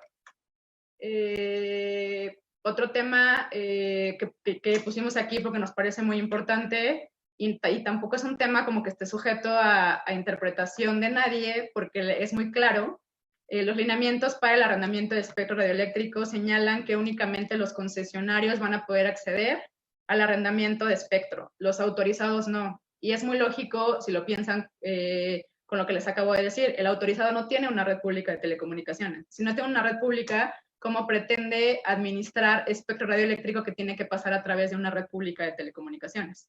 Se los vamos a explicar también un poco más a fondo más adelante, pero bueno, entonces por ahí va un poco la diferencia. ¿Qué es lo que estás haciendo? ¿Vas a revender nada más servicios? Eres autorizado. ¿Vas a ocupar la capacidad de otras redes para llegar a tu usuario final? Eres un autorizado. ¿Vas a instalar una red pública de telecomunicaciones? No hay de otra, eres un concesionario. Ok, Sofi. Me dicen, un enlace entre dos torres y ya después ahí para reparto, ¿se considera una red de uso público? Pues ayuden ustedes a contestar la pregunta. Es súper claro. ¿Estás enlazando equipos entre sí? ¿Estás haciendo un enlace punto a punto y luego estás haciendo un enlace punto a multipunto? Estás operando una red pública de telecomunicaciones, ¿no? Entonces, ¿la comercializadora te sirve para ese caso o no te sirve? Aquí la cuestión interesante aquí es que se puede prestar interpretación, sí, ¿no? O sea, sí puedes decir tú a defender en contra de una verificación que dice que está sobrepasando lo que tú puedes hacer con tu autorización, puedes hacerlo, ¿no? La cuestión es que nosotros tenemos un criterio muy claro que es saber para qué nos vamos a arriesgar a una verificación del instituto si nosotros sabemos perfectamente cuál es el criterio, por lo menos de la unidad de verificación y de la mayoría de las unidades que conocemos y de la mayoría también de la gente que labora en el instituto, acerca de la diferencia, ¿no?, entre autorizaciones para comercializar. Digamos, si leen un poco la ley anterior, ahí se veía muy bien la naturaleza jurídica de la comercializadora, ¿no? Y te prohibían completamente tener cualquier tipo de infraestructura. Es debatible, sí, pero nosotros, la verdad, o sea, en nuestro criterio es no arriesgarnos y cualquier conexión entre equipos de telecomunicaciones que vaya más allá justamente de la comercialización o, como nosotros decimos, a lo mejor la última milla, pues sí sería ya motivo de tener una concesión, en nuestra opinión. Ok, nos pregunta también aquí Mauricio Moguel, un saludo, que si con la comercializadora le es permitido utilizar el espectro de uso libre.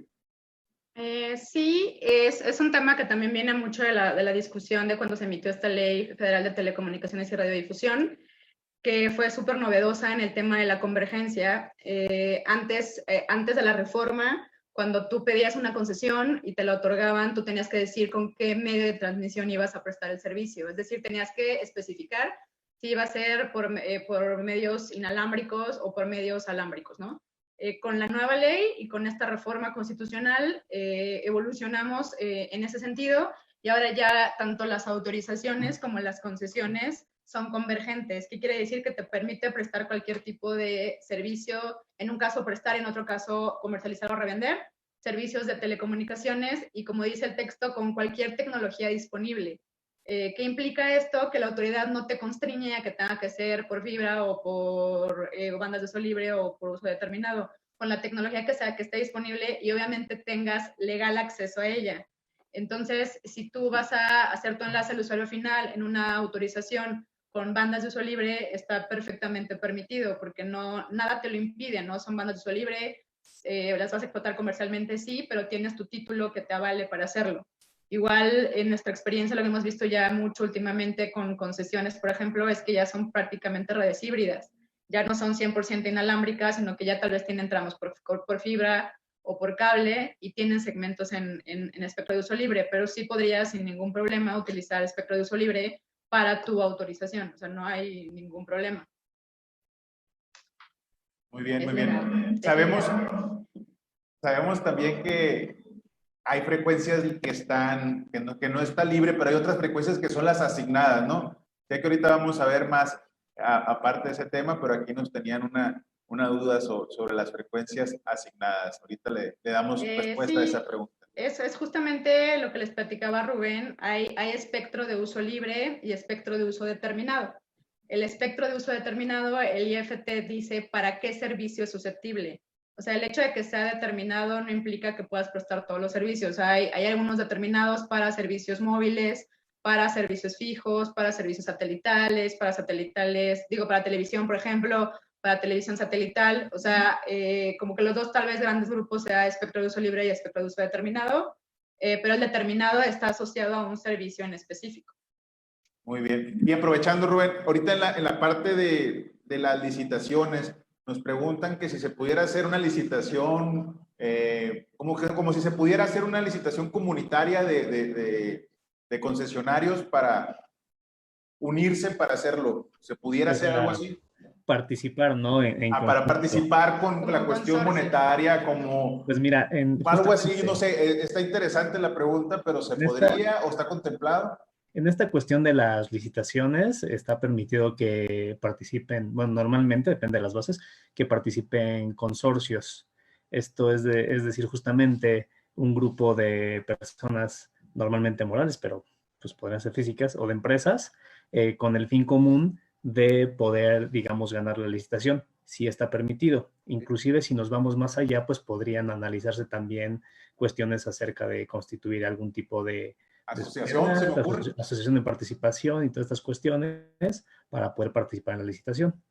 Si no hay, digamos, no hay impedimento en estas cuestiones. Ah, muy bien. Entonces, una asociación como la que conocemos pudiera participar en dado caso en una licitación con todos sus miembros, ¿pudiese ser? Ahí dependería porque es una asociación. Acuérdate, las asociaciones tienen fines... Tendría que cambiar su figura nada más, la figura de... Pues aprovechando su plataforma, hacer una figura... A una sociedad de las reguladas, alguna de las sociedades de las reguladas en la Ley General de Sociedades Mercantiles, porque las asociaciones civiles no tienen fines de lucro. Entonces, si aquí lo que nos interesa es participar en una licitación para poder tener la explotación comercial del espectro, pues va en contra de la naturaleza de tu sociedad si es una AC, si lo haces con cualquier otro modelo de las sociedades que vienen de las... muy bien. Entonces tendría que, pudieran utilizar su plataforma comunitaria y crear otra entidad jurídica para poderlo hacer, ¿no? Más que nada. O sea, crear otra persona, un consorcio, como dices tú, podría ser persona moral o incluso podría ser solo un contrato, ¿no? Algún tipo de asociación de participación o esto que utilizando su infraestructura. Pero sí, o sea, de que es posible, sí es posible. Muy bien, muy bien. Te dejo para que sí. Perdón, no me di cuenta que estaba en mute. David, ¿me puedes ayudar con el próximo slide? Y bueno, este es un tema que creemos es de interés de prácticamente todos ustedes. El tema del uso del arrendamiento de espectro radioeléctrico, ¿no? ¿Qué implica esto? Que concesionarios de uso comercial o de uso privado que ya tengan asignadas bandas de frecuencias para uso comercial o uso privado, el privado únicamente para comunicación, para fines de comunicación privada, pueden dar en arrendamiento porciones de espectro que tal vez tengan sin utilizar o que no tengan bien utilizadas al 100%. Es justamente siguiendo el principio de que es un bien de dominio público limitado, la autoridad decidió, bueno, cuando se estudió esta reforma constitucional, se decidió que esta era una forma de hacer más eficiente el espectro radioeléctrico, que si alguien tiene concesionado el espectro durante 30 años y quizá no lo ocupe al 100% de estos 30 años, pues bueno, pueda dar en arrendamiento ciertas porciones de ese espectro a otros concesionarios que deseen utilizarlo, ¿no? Aquí es importante indicarles que es indispensable para que tú puedas arrendar espectro radioeléctrico que tengas una concesión de uso comercial o una concesión de uso privado, o inclusive que estés en proceso de que te otorguen alguno de estos tipos de concesiones. ¿Por qué es necesario que seas concesionario? Pues porque vas a ser un obligado solidario del concesionario original que tiene este espectro. Es decir, tú te vas a obligar solidariamente con él a que entre los dos van a cumplir con todas las obligaciones derivadas de la concesión que ganó a través de licitación pública. Y tú vas a administrar el espectro el espectro que te arrienden lo vas a administrar a través de tu red. Esto no lo pueden hacer los autorizados. ¿Por qué? Porque los autorizados no tienen una red pública de telecomunicaciones. Entonces, esta vía del arrendamiento es súper claro los lineamientos y ya también el IFT emitió criterios señalando que únicamente vas a poder acceder a él siendo concesionario o estar en proceso de que te otorguen una concesión para uso comercial o para uso privado. Aquí el tema es, como les platiqué hace rato, cuando tú vas a un proceso de licitación para uso comercial y ganas la licitación, pues tú pagas una contraprestación y además pagas anualmente derechos, ¿no? Esto que implica que cuando este concesionario dé en arrendamiento espectro, pues él le va a poner el precio comercial que él estime que tiene ese espectro. O sea, el precio que tú vas a pagar por el arrendamiento está sujeto 100% a la negociación entre las partes, ¿no? Es un mito también por ahí, lo escuchamos, que nos decían, no, es imposible el arrendamiento. No es imposible, en nuestra experiencia es 100% posible. Hay por lo menos 3 concesionarios que tienen espectro, que lo dan en arrendamiento, que ya tienen soluciones, que ya tienen ofertas comerciales para el arrendamiento de espectro. ¿De qué depende el costo? Depende de la ubicación, depende de la cantidad de espectro, depende del tiempo que quieras tú el contrato de arrendamiento de espectro. Y bueno, o sea, al final es una negociación entre dos iguales, ¿no? Solo que uno tiene espectro y el otro quiere arrendarlo.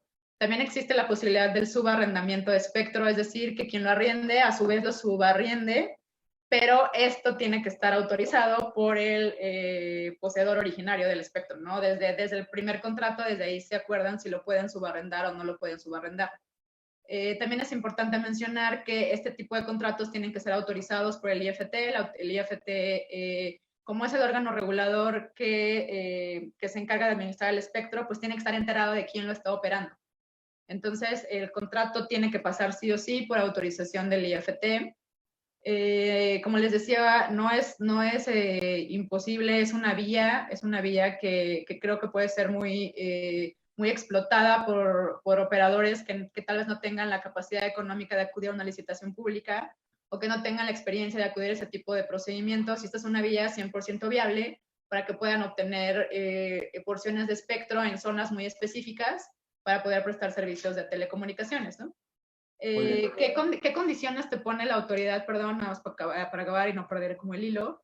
Es que debe de haber siempre continuidad en la prestación del servicio y que no deben generar fenómenos de concentración o acaparamiento o propiedad cruzada. Por ejemplo, si son parte del mismo grupo económico y el arrendador le da arrendamiento a alguien que es parte de ese grupo económico, pues bueno, ahí se mete el IFT y te dicen no te lo puedo arrendar.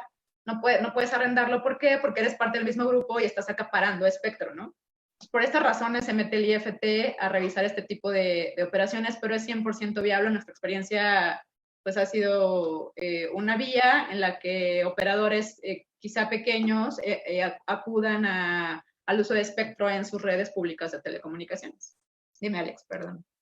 Muy bien, muy bien. No, excelente. Entonces, puede incluso subarrendarse, ¿no? Puede subarrendar, pero eso es algo importante, pero tiene que pero haber con autorización. Con las autorizaciones. Nos preguntan que si qué tan proporcional es la responsabilidad solidaria con el arrendador o el subarrendador, ¿qué tal? ¿100%? O sea, ¿o qué implica eso de que habla sobre obligación solidaria? Pues ahí al ser obligación solidaria en realidad no se trata de proporcionalidad, ¿no? Exacto, Una exacto. obligación solidaria es que tú te obligas en los mismos términos y en las mismas condiciones en que se obligó el obligado principal, ¿no? A cumplir Entonces, todo, exactamente, o sea, el 100%, pues. hay algunas otras figuras ahí como el afianzador y otras cuestiones que pueden limitarse, pero en general un obligado solidario también podría un poquito limitarse, pero pierde su naturaleza, ¿no? El obligado solidario responde por Por todo el el otro, principal. es lo que se entiende, por eso sí. La proporcionalidad sería en el, digamos, en la cuestión de qué espectro estoy utilizando, ¿no? O sea, hasta dónde puede llegar En un dado caso incumplimiento que por lo que yo estoy utilizando. En dado caso que no cumpla, es cuando se le puede pues cancelar el arrendamiento, entiendo yo, ¿no? Que no esté cumpliendo Pues sí, con una de hay esas causas causas. de rescisión de los contratos. Obviamente hay incumplimientos específicos que te piden poner los concesionarios. En caso de que se actualicen, pues se rescinde el contrato y muchas veces pues hay penas convencionales, ¿no? También aquí comentar que si alguien necesita datos de algunos de los concesionarios que ponen a su disposición de arrendamiento, que nos manden un correo y con todo gusto se los compartimos, ¿no? O sea, para que se pongan en contacto directamente. Nosotros no somos, digamos, intermediarios de estas cuestiones. Se los compartimos con toda libertad por correo electrónico para que pongan en contacto y ya una vez que estén en negociaciones y nos desean consultar para todo el camino, adelante también. Y perfecto, aquí eso es importante, es un punto importante, pues, de contactar a personas serias que estén en la materia, todo eso, para que tengan una buena asesoría, ¿no? Para muchos y, como dices tú, te venden un permiso, pero que es para algo privado, cuando no lo necesitas para público, para que tú necesitas para comercializar, te inventan mil cosas, mil otras cosas, y pues eso yo creo que es lo que ha generado, pues, algunas desinformación, sobre todo de tiempos, de cuánto tiempo tarda, cuándo no tarda, pero eso nada más aquí quiero hacer un paréntesis. Siempre busquen, amigos, a abogados que tengan una forma y una reputación y un tipo de poderlo comprobar, ¿no? Que sean expertos en la materia y no simples improvisados que hablen bonito, ¿no? Digamos ahí, amigos, nomás para hacer eso. Gracias, Alex. Y bueno, al final nada más, regresando al punto de los arrendamientos, tanto el costo como la vigencia es negociable entre las partes, ¿no? Entonces, que lo tengan por ahí en mente. Y en nuestra experiencia, ¿cuál es el proceso? Pues se ponen de acuerdo las partes, le dicen al concesionario en dónde quieren el enlace, cuánta porción de espectro necesitan. Y lo que generalmente hacen es una evaluación técnica para confirmar que no hay interferencias perjudiciales en la cobertura en la que necesitan el arrendamiento. Y ya una vez que pasan esa parte, pues ya todo lo demás es bastante fluido, la firma es la negociación del contrato, lo autoriza el IFT y listo. Entonces, pues quédense con esa idea de que es una opción muy viable para poder aumentar su cobertura o para aumentar la calidad o la capacidad de sus redes de telecomunicaciones, ¿no? Ok, disculpa. Rubén, Sofía, en las frecuencias que comúnmente conocen ustedes ya que se estén arrendando o subarrendando, ¿las pueden mencionar nada más Sí, para...? viene en el slide siguiente, si quieres lo vemos Ah, una mira, vez. ahí. David, ¿nos ayudas, porfa, con el slide que sigue? Este cuadrito pues salió justamente de muchas preguntas que nos han hecho y de la experiencia profesional que hemos tenido, ¿no? Es donde justamente más nos preguntan, ¿no? Puede que me den un arrendamiento espectro en estas porciones. En nuestra experiencia, los concesionarios con los que ya hemos negociado, con los que hemos tenido acercamientos, están en las bandas de 10.15 a 10.65 GHz. Y además ellos tienen asignado espectro justamente para enlaces de microondas punto a punto y punto a multipunto, entonces ya son expertos en hacer este tipo de enlaces. De 14.5 a 15.35 GHz también es susceptible de que lo arrienden. De 21.2 a 23.6 GHz también es susceptible. Y otro par de segmentos que nos preguntan muchísimo son de 3.3 a 3.35 GHz. Y aquí es importante explicarles que justamente estas porciones de espectro están destinadas a proyectos de redes estatales para la educación, salud y gobierno a cargo de la Coordinación de la Sociedad de la Información y Conocimiento, que ahora la trae por ahí la SCT y la Subsecretaría. Y estas frecuencias, ¿para qué están asignadas? Justamente para llevar conectividad de servicios de banda ancha a los 3 órdenes de gobierno, federal, local y municipal. Entonces, estas frecuencias están utilizadas para concesiones de uso público, como las que les platiqué hace ratito, que únicamente son accesibles para entes gubernamentales, ¿no? Entonces, estas porciones, pues no hay forma de que podamos acceder a ellas por arrendamiento, porque su uso es exclusivamente para un uso público y únicamente están otorgadas a entes públicos, ¿no? Las otras 3 líneas que siguen son 100% susceptibles de ser dadas en arrendamiento, y con gusto les compartimos los datos ahí de los concesionarios que ya lo hacen. Y también otra banda por ahí que nos preguntan muchísimo es la de 23.6 a 24 GHz. Este segmento está atribuido a título primario a servicios de exploración de tierra por satélite y para radioastronomía, y está catalogada como espectro de uso protegido, es decir, no puede ser susceptible de licitación pública para uso comercial. Por lo tanto, no es susceptible tampoco de que acudamos a ella por la figura del arrendamiento. Estas son las que más nos preguntan.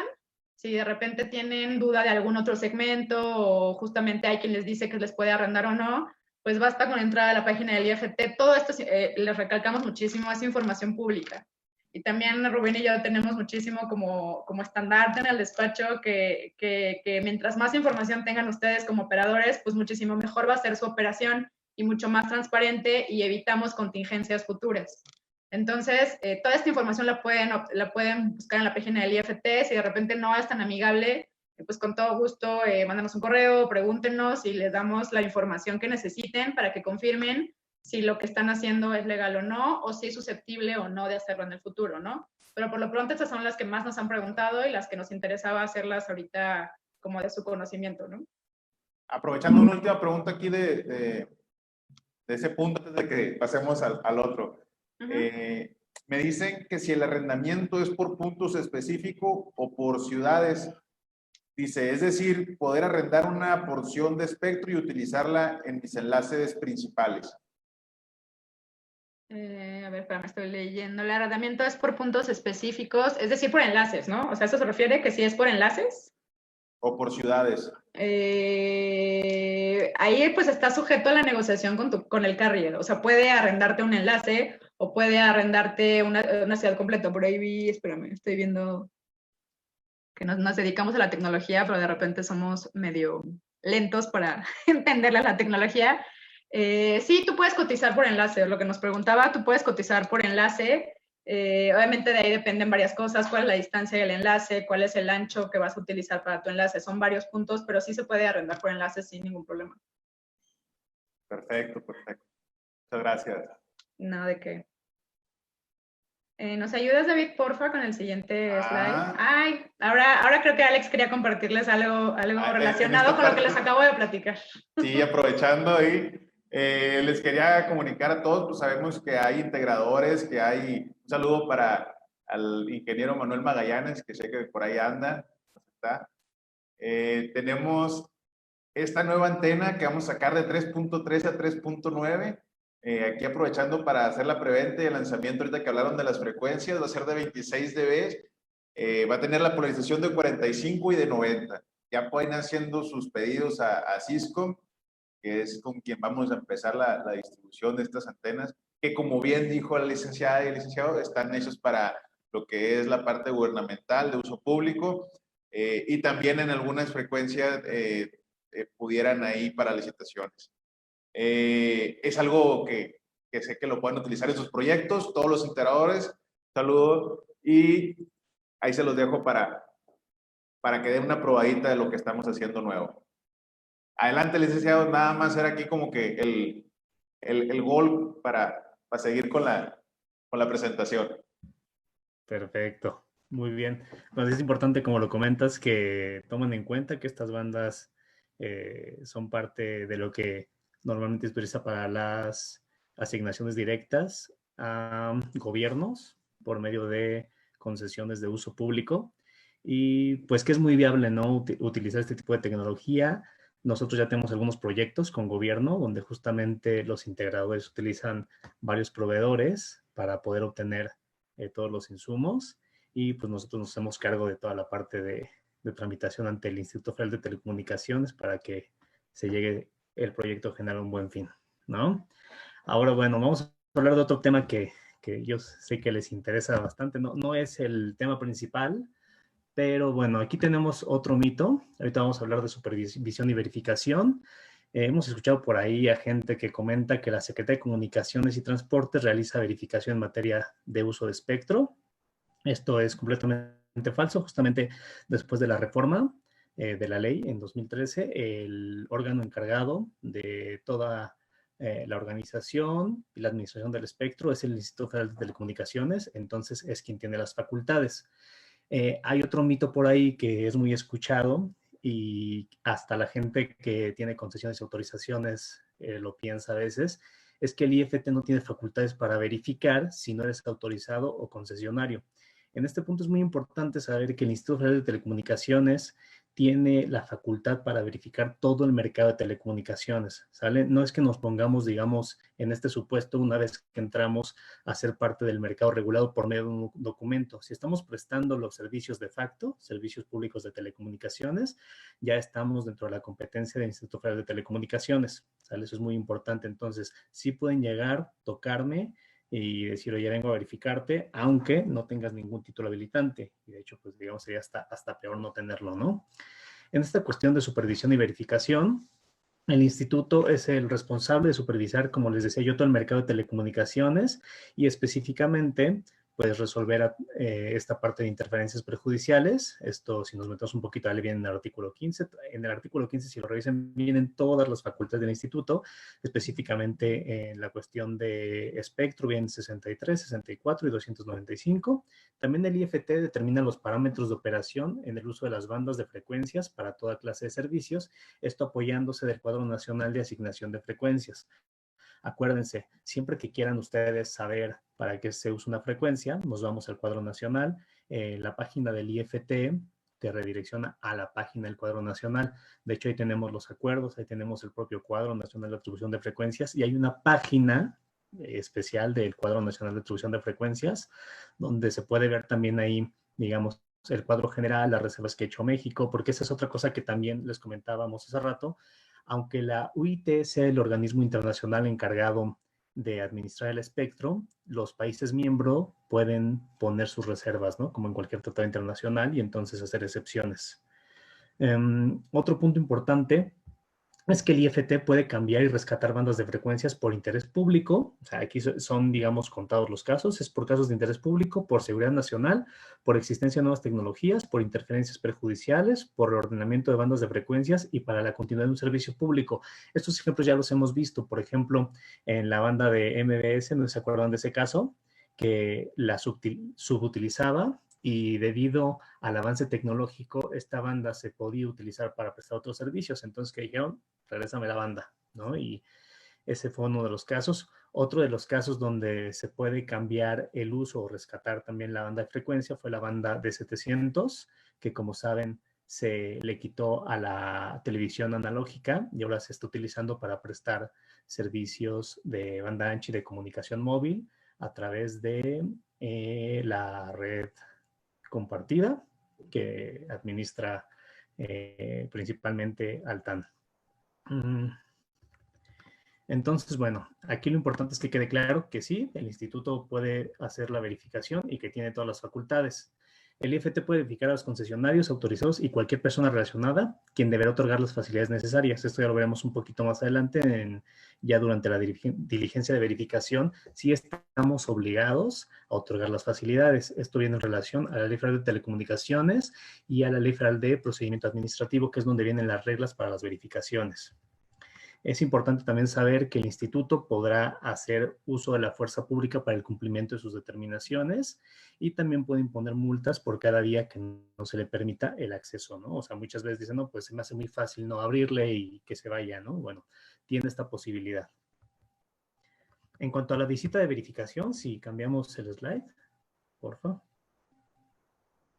En cuanto a la visita de verificación, es muy importante aquí que se fijen en algunos puntos clave. No vamos a hablar de toda la visita en general, pero sí por lo menos de la primera parte, siempre debe de haber una orden escrita con la firma autógrafa y expedida por la autoridad competente, en este caso el instituto, estableciendo el lugar o la zona que debe verificarse. Siempre hay que tener un objeto claro y específico de la visita y el alcance, y por supuesto debe estar fundamentada.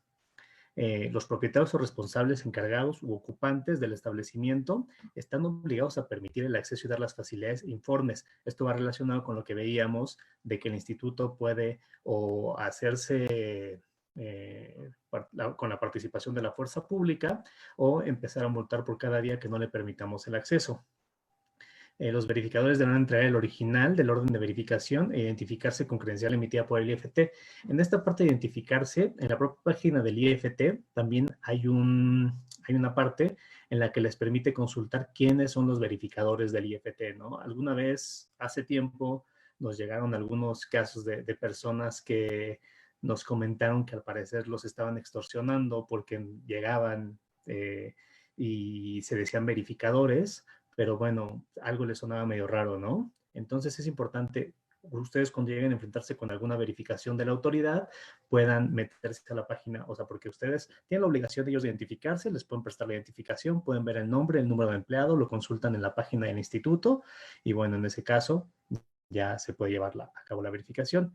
La visita deberá pegarse al objeto señalado en la orden de visita de verificación. Siempre en el orden de visita viene para qué es la verificación. Puede ser que normalmente lo primero es tienes o no tienes concesión o autorización, ¿no? ¿Existe algún título habilitante que tú tengas para poder prestar el servicio de telecomunicaciones, sí o no? En caso de que ya seas concesionario, también puede ser la revisión de alguna de las obligaciones.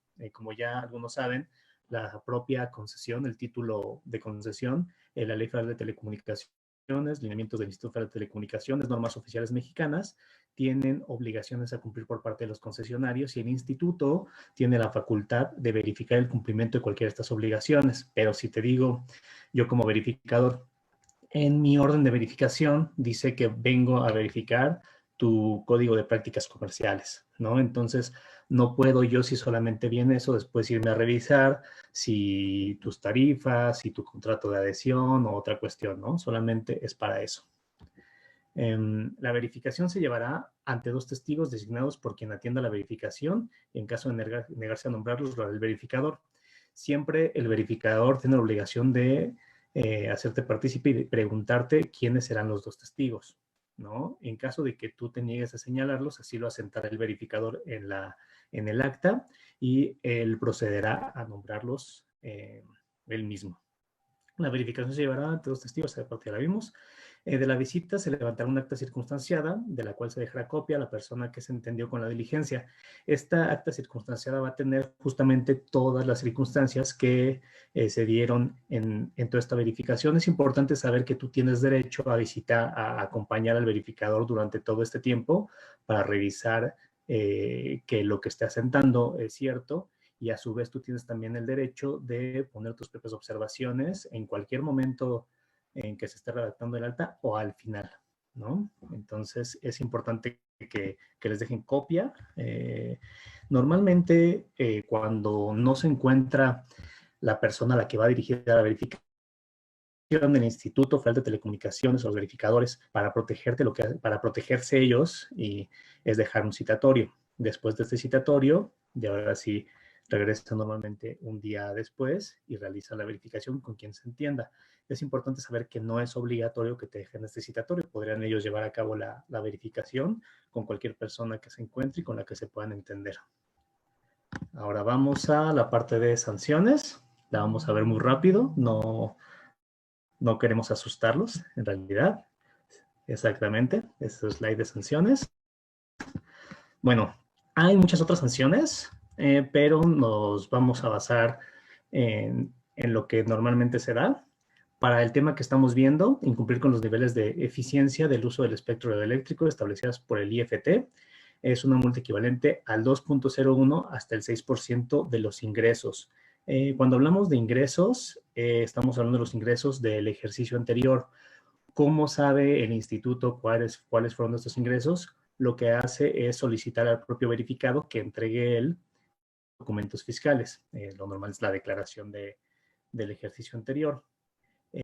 Así es como ellos lo pueden verificar. En caso de que no lo entreguemos, vienen otro tipo de multas, ¿no? Hay multas muy altas establecidas también por no entregar estos documentos, y también pueden ellos acudir directamente a la Secretaría de Hacienda y al SAT para que les hagan llegar los documentos pertinentes.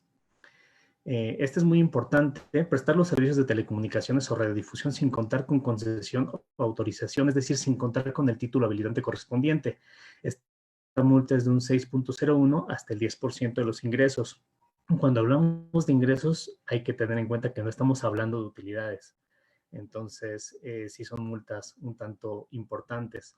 Hay que ver que si hay reincidencia se sanciona con el doble de la cuantía de las señaladas, y puede haber casos de revocación de la concesión o autorización.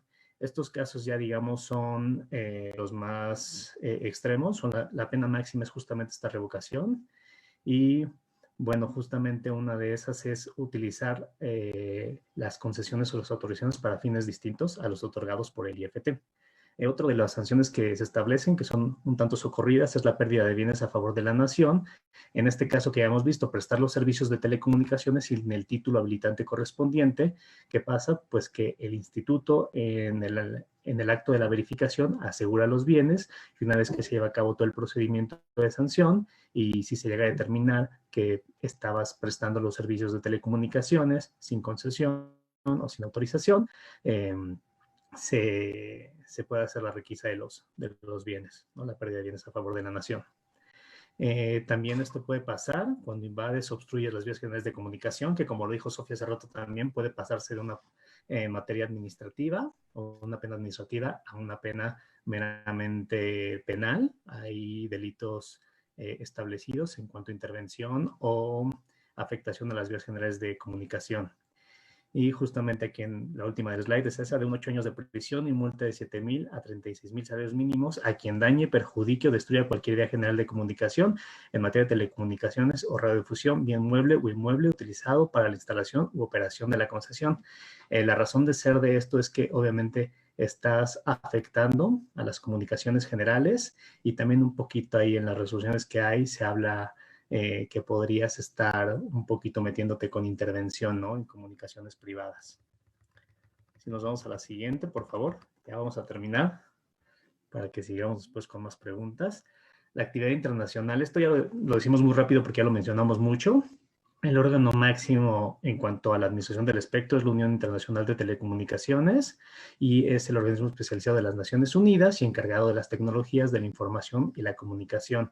Esta Unión Internacional de Telecomunicaciones trabaja sobre todo basándose en su constitución. Hay una constitución de la OIT, y emite el máximo reglamento, digamos, el reglamento de radiocomunicaciones de la OIT, que es el instrumento máximo y que se entiende como un tratado internacional, ¿sale? Entonces ahí México ya tiene su adhesión por parte del Senado, también ya ratificado, y cada estado puede hacer, como yo les decía, las reservas necesarias, ¿no? Si yo no quiero que cierta banda tenga ciertas potencias o sea utilizado para algo en específico, puedo yo decirle a la UIT, ¿sabes qué?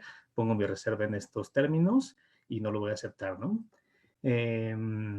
La otra organización es la organización de la conferencia, organiza las conferencias mundiales de radiocomunicaciones. Estas conferencias justamente es cuando todos los miembros de la Unión se juntan, ¿no? Este es cada 2 o 3 años, y ¿de qué se discute principalmente? Justamente es qué servicios se pueden prestar, en qué bandas de frecuencias, cuáles son los estándares técnicos y otras condiciones sobre estas emisiones radioeléctricas, y se fijan también las condiciones que son aplicadas en los casos de interferencias entre usuarios de bandas de frecuencias, lo que habíamos hablado hace rato, ¿no? Interferencias perjudiciales, ¿cuáles van a ser las reglas para solucionar este tipo de cuestiones?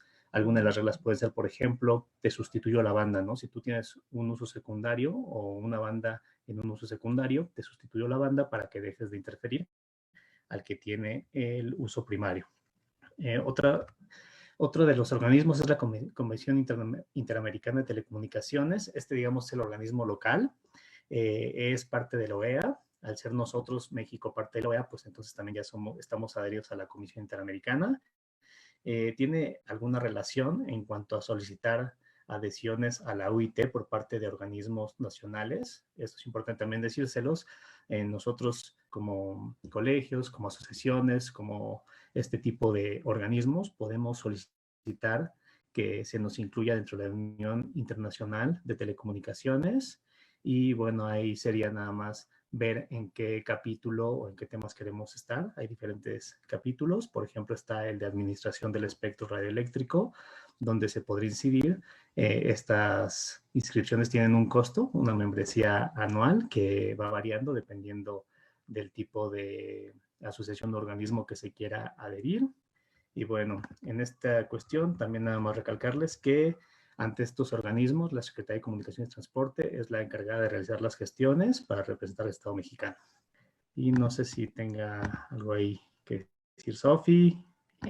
Sí, digo, bueno, Alex. primero, David, ¿nos puedes ayudar a cambiar? Porque creo que no se movió el slide. Ah, no. Perdón. Al de, ¿cómo se llama? A ese. Digo, nada más para cerrar el tema, se me pasó a comentarles que hay otro tipo de autorizaciones como temporales para uso de espectro radioeléctrico sin fines de lucro. Y es, por ejemplo, para este tipo para eventos deportivos o para eventos culturales, para actividades comerciales o industriales, por ejemplo, se me ocurre la Expo GAM, por ejemplo, que hacen en Chihuahua cada año, la Guelaguetza, por ejemplo, en Oaxaca, la Feria Internacional del Libro en Guadalajara, que hacen cada año, por ejemplo.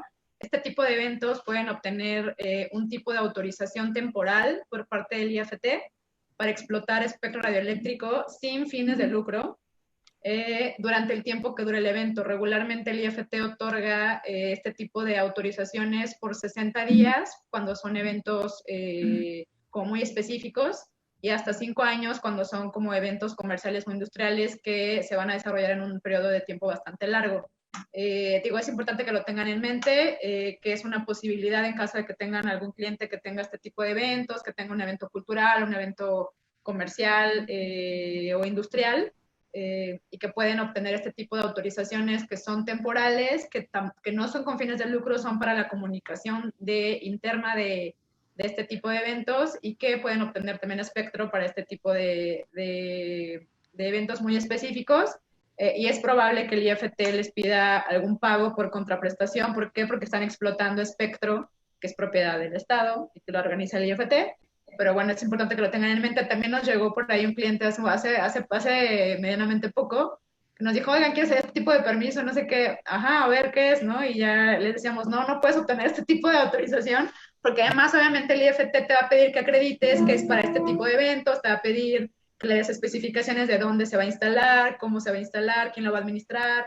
O sea, no es tan fácil como decir, ay, quiero una autorización para un evento cultural, ¿no? Tienes que acreditar que se va a dar el evento. Entonces, digo, es importante por si les cae de repente algún cliente que quiera este tipo de soluciones, pues que lo que pueden hacer frente a ellas con este tipo de permisos que son muy específicos, ¿no? Y es medianamente nuevo, son de 2018 más o menos. Así es. De hecho, los ejemplos que más se conocen de este tipo de permisos y por lo que se implementaron en la legislación mexicana, según nos chismearon, es, es la NFL y la Fórmula 1. No sé si recuerdan que a la Fórmula 1 la multó el Instituto Federal de Telecomunicaciones hace algún tiempo porque justamente estaba aquí en México en el evento y estaba utilizando bandas de frecuencia que necesitaban licitarse, ¿no? En ese tiempo. Entonces, hubo una multa y desde ahí fue cuando se empezó a trabajar. De hecho, hay un documento que es la minuta donde se propone esta cuestión y se hace explícitamente la mención a la NFL, ¿no? Entonces, es como jugar un poquito con esta parte que les decíamos del uso secundario, pero es muy específico, ¿no? No se puede explotar y sería un riesgo muy grande el que tú inventes un evento para que te asignen este tipo de espectro y lo utilices en una red pública de telecomunicaciones, ¿no? Tiene un fin específico. Creo que con esto acabaríamos todo nuestra enorme aportación. No sé, Alex, si tengan alguna pregunta más, si tengamos tiempo todavía. Dale. Si tenemos tiempo todavía, no sé. Sí tenemos tiempo para unas preguntas ahí porque es importante que no se vayan con algunas dudas. Para mí es muy, muy importante, sobre todo eso que que les estaban informando de cómo llevar un procedimiento de ellos, poder saber cómo conducirse ante una visita, ¿no? Es algo que igual pudiéramos luego profundizar más en otro webinar, porque trae muchas cosas ahí de poder, cómo defenderse y cómo identificar todo eso, ¿no? Es muy interesante.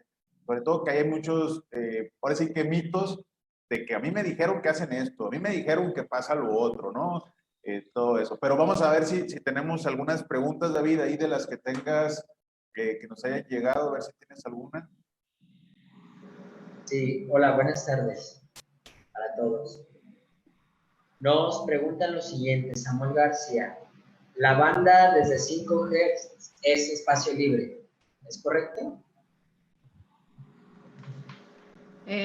Algunas porciones, es justamente lo que les comentaba Rubén hace ratito, que no, o sea, en este tipo de temas, sobre todo en espectro, o sea, como ustedes bien saben, es muy importante especificar cuál es el segmento al cual se está refiriendo, porque dentro de una banda completa puede haber diferentes usos. Entonces, espérenme, porque no tengo como a la mano el cuadro ¿De cuál decían? ¿La de 5? Si estamos hablando de la de 5, sí tiene segmentos, justamente eran los que habíamos platicado hace rato. Sí, son los segmentos que vimos ahorita, ¿no, la banda, Rubén? Exactamente, la banda de 5 GHz, que es de 5.150 a 5.350 MHz, 5.470, 5.600, 5.650, 5.850, esas son. Y bueno, aquí también da pie para otro comentario que nos gusta hacerles. Muchas veces las verificaciones del Instituto Federal de Telecomunicaciones justamente van dirigidas a ver qué tipo de espectro estás utilizando, ¿no? En caso de no tener alguna banda licenciada, obviamente que estés en bandas de uso libre. Y aquí nos hemos topado mucho con, no sé si son equipos mal calibrados o cualquier otra situación, que nosotros mandamos justamente especificaciones, potencias, se las mandamos al cliente porque nos dice que está haciendo una verificación. ¿Ya estás bien? Sí, ya estoy bien. Y al final, en los equipos del instituto, al hacer el barrido, salen frecuencias o salen potencias que no están de acuerdo a los acuerdos de uso libre, ¿no? Entonces, eso es muy importante. Siempre verifiquen que los equipos estén en las bandas adecuadas, con las potencias adecuadas, de acuerdo a los lineamientos, porque esto les va a evitar muchos problemas. Muy bien, Rubén. Sí, de hecho, vamos a poner ahí nuestra página, obviamente sus datos, para que los puedan contactar y también para que tengan un conocimiento sobre las frecuencias. Me preguntan aquí si las frecuencias que están internas en 5, que no están, si son frecuencias asignadas para diferentes objetivos o por qué no lo pueden utilizar siendo de 5 GHz. Así es. Aquí habría que irnos al Cuadro Nacional de Asignación de Frecuencias justamente para ver esos segmentos, para qué uso están utilizados o determinados, y justamente ahí sabríamos el por qué, ¿no? O sea, el por qué es meramente técnico, ¿no? Estas bandas sirven para tal servicio y entonces las asigno a ese servicio y las voy a licitar, ¿no? Entonces, lo que debemos de ver es que las bandas de uso libre, que por ahí hay muchos doctrinarios que no les gusta llamarlas de uso libre porque dicen que no son de uso libre, pues digamos son una excepción y que nacieron justamente con esta necesidad de tener bandas para utilizar, por ejemplo, en lo que comentábamos, ¿no? En control remoto y en otras cuestiones, no se veían realmente para prestar servicios, ¿no? De hecho, hace mucho tiempo, cuando se empezaron a prestar servicios a través de bandas de uso libre, hubo ahí que sentar criterios ante el IFT porque ellos decían, oye, ¿se puede usar o no se puede usar para prestar servicios? ¿No? O sea, sí fue una controversia ahí, ahorita ya sabemos y está muy claro que sí se puede, porque dice que cualquiera lo puede usar, si las usamos obviamente hay que tener la concesión o la autorización correspondiente, pero bueno, esa era su naturaleza de inicio, ¿no? Entonces, por eso ya. es que... Nos pregunta el ingeniero Magallanes que si la frecuencia de 4.5 GHz es para gobierno o para satélite. 4.5, si no me recuerdo, dame un segundo, ahorita lo confirmo, está asociada para servicios fijos por satélite. De hecho, es una frecuencia asignada a un satélite geoestacionario, que si no me recuerdo es la 113 grados oeste. son servicios satelitales. Esas deberían hacerse disponibles a través de licitación pública, pero sí es susceptible de que sea para usos comerciales. Si es satelital, eso estoy 100% segura, pero pues aún no se ha licitado, ¿no? Sí, es para un satélite geoestacionario, es la posición 113 grados oeste. Sí es susceptible de ser, o sea, de que cualquiera acceda a ella para efectos comerciales. Muy bien, muy bien. Pues ya estamos un poco excedidos del tiempo. Quiero aprovechar para agradecerles. Tengo una sorpresa antes de despedirnos. Queremos compartirles, vamos a tener el primer concurso de NetPoint de enlaces, aprovechando para que se registren, entran a la página de Facebook. Solamente los que estén también en la página de NetPoint, solamente los que estén registrados van a poder participar. Obviamente tiene que ser en frecuencia libre. Aquí están las bases, igual las pueden revisar en nuestra página para poder ser parte.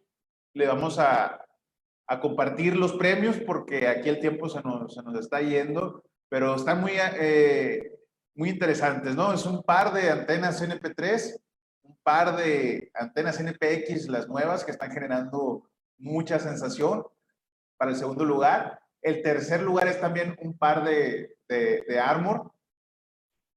Vamos a premiar aquí sobre todo lo que sean enlaces de capacidad. Estamos buscando la capacidad. Es una conjunción, sabemos, ¿no? Que sea lo primero lo que va a ser la capacidad. Lo segundo que vamos a tomar en cuenta, pues, es la dificultad que tuvo para llevar a cabo ese enlace por cuestiones de interferencia y obviamente la distancia como un tercer factor. Vamos a tener a un jurado calificador de 5 integrantes y un sexto jurado que va a ser todos ustedes por medio de sus votos. Todos los casos van a ser publicados, comentados, se les va a hacer su presentación. Y los mejores casos, pues va a tener un reportaje a sus empresas, qué es lo que están haciendo, ¿para qué? Para compartir todo eso que ustedes ya tienen, que han generado con todos los demás, con el que va empezando, con el que hoy está iniciando su negocio, con el que hoy está volteando a ver esta industria, con el que ve la oportunidad de poder llevar el Internet a la siguiente frontera, a la siguiente comunidad. Y agradeciendo también, pues, la colaboración de todos. Sabemos que es una forma de poder incentivar toda esa información y compartirla. ¿De acuerdo? Cualquier duda que tengamos, si me puedes poner el último slide para que vuelvan a tener los datos de los abogados, de nuestros amigos. Ahí pueden contactar tanto a Rubén como a Sofía. Vienen sus correos, sus teléfonos. Vamos a tener aquí todos los datos. Si hay algunas preguntas que no pudimos contestar, ellos con gusto van a comunicarse con ustedes. ¿Alguna otra cosa, Rubén, Sofía? Pues nada, agradecerles muchísimo a NetPoint, a Alex, Alan, David, que nos estuvo ayudando por ahí también muchísimo. Gracias por invitarnos y a toda la gente que se conectó también, muchísimas gracias por aguantarnos hablando 2 horas. Y confirmando lo que dijo Alex, cualquier duda que tengan, pues con todo gusto nos pueden hablar. Contestamos nosotros, ya nos vieron, ya nos conocieron y esperemos pues vernos pronto. Tenemos ahí preparado también más contenido a través de estas plataformas. Y pues gracias, Alex, a NetPoint, muchas gracias. Bueno, también agradecer a NetPoint, al buen Alex, David, y pues a toda la gente que se conectó a través de los medios que se pusieron a su disposición. Pues quedamos pendientes en el correo electrónico. Sé que hay muchas preguntas que quedaron sin contestar por cuestión de tiempo. Ahorita que dijeron que fueran 2 horas, yo ni me di cuenta. Se me fue muy rápido. Pero bueno, esperemos que haya sido de su interés, que les haya servido la información. Sabemos que de repente el lenguaje de los abogados es un poco extraño, como a veces el de ingenieros para nosotros, pero esperamos que les pudiéramos haber compartido lo que queríamos, que era nuestra finalidad. Y bueno, si nos siguen en las redes sociales, ahí estarán, digamos, al tanto. Ahí publicamos notas informativas acerca del mercado de telecomunicaciones, de las regulaciones. Y bueno, pues muchas gracias a todos. Bueno, pues es que cuando es algo que es de interés, todo el tiempo se va muy rápido. Que esto nos indica que hay necesidad todavía por aprender más cosas, así como de compartirlas. O sea, gracias a ustedes por compartirnos eso. Créanme, van a estar ahí nuestros abogados de cabecera. Mucho cuidado a todos los que nos compartieron. A todos las publicaciones van a salir en YouTube, en nuestras redes. Mucho cuidado con los licenciados valerianos, con los que hablan de más. No arriesguen su infraestructura, todo lo que se han esforzado. Si ya van a iniciar un trámite, háganlo con personas adecuadas. No se arriesguen. Un saludo a todos. Muchas gracias. Hasta luego. Luego.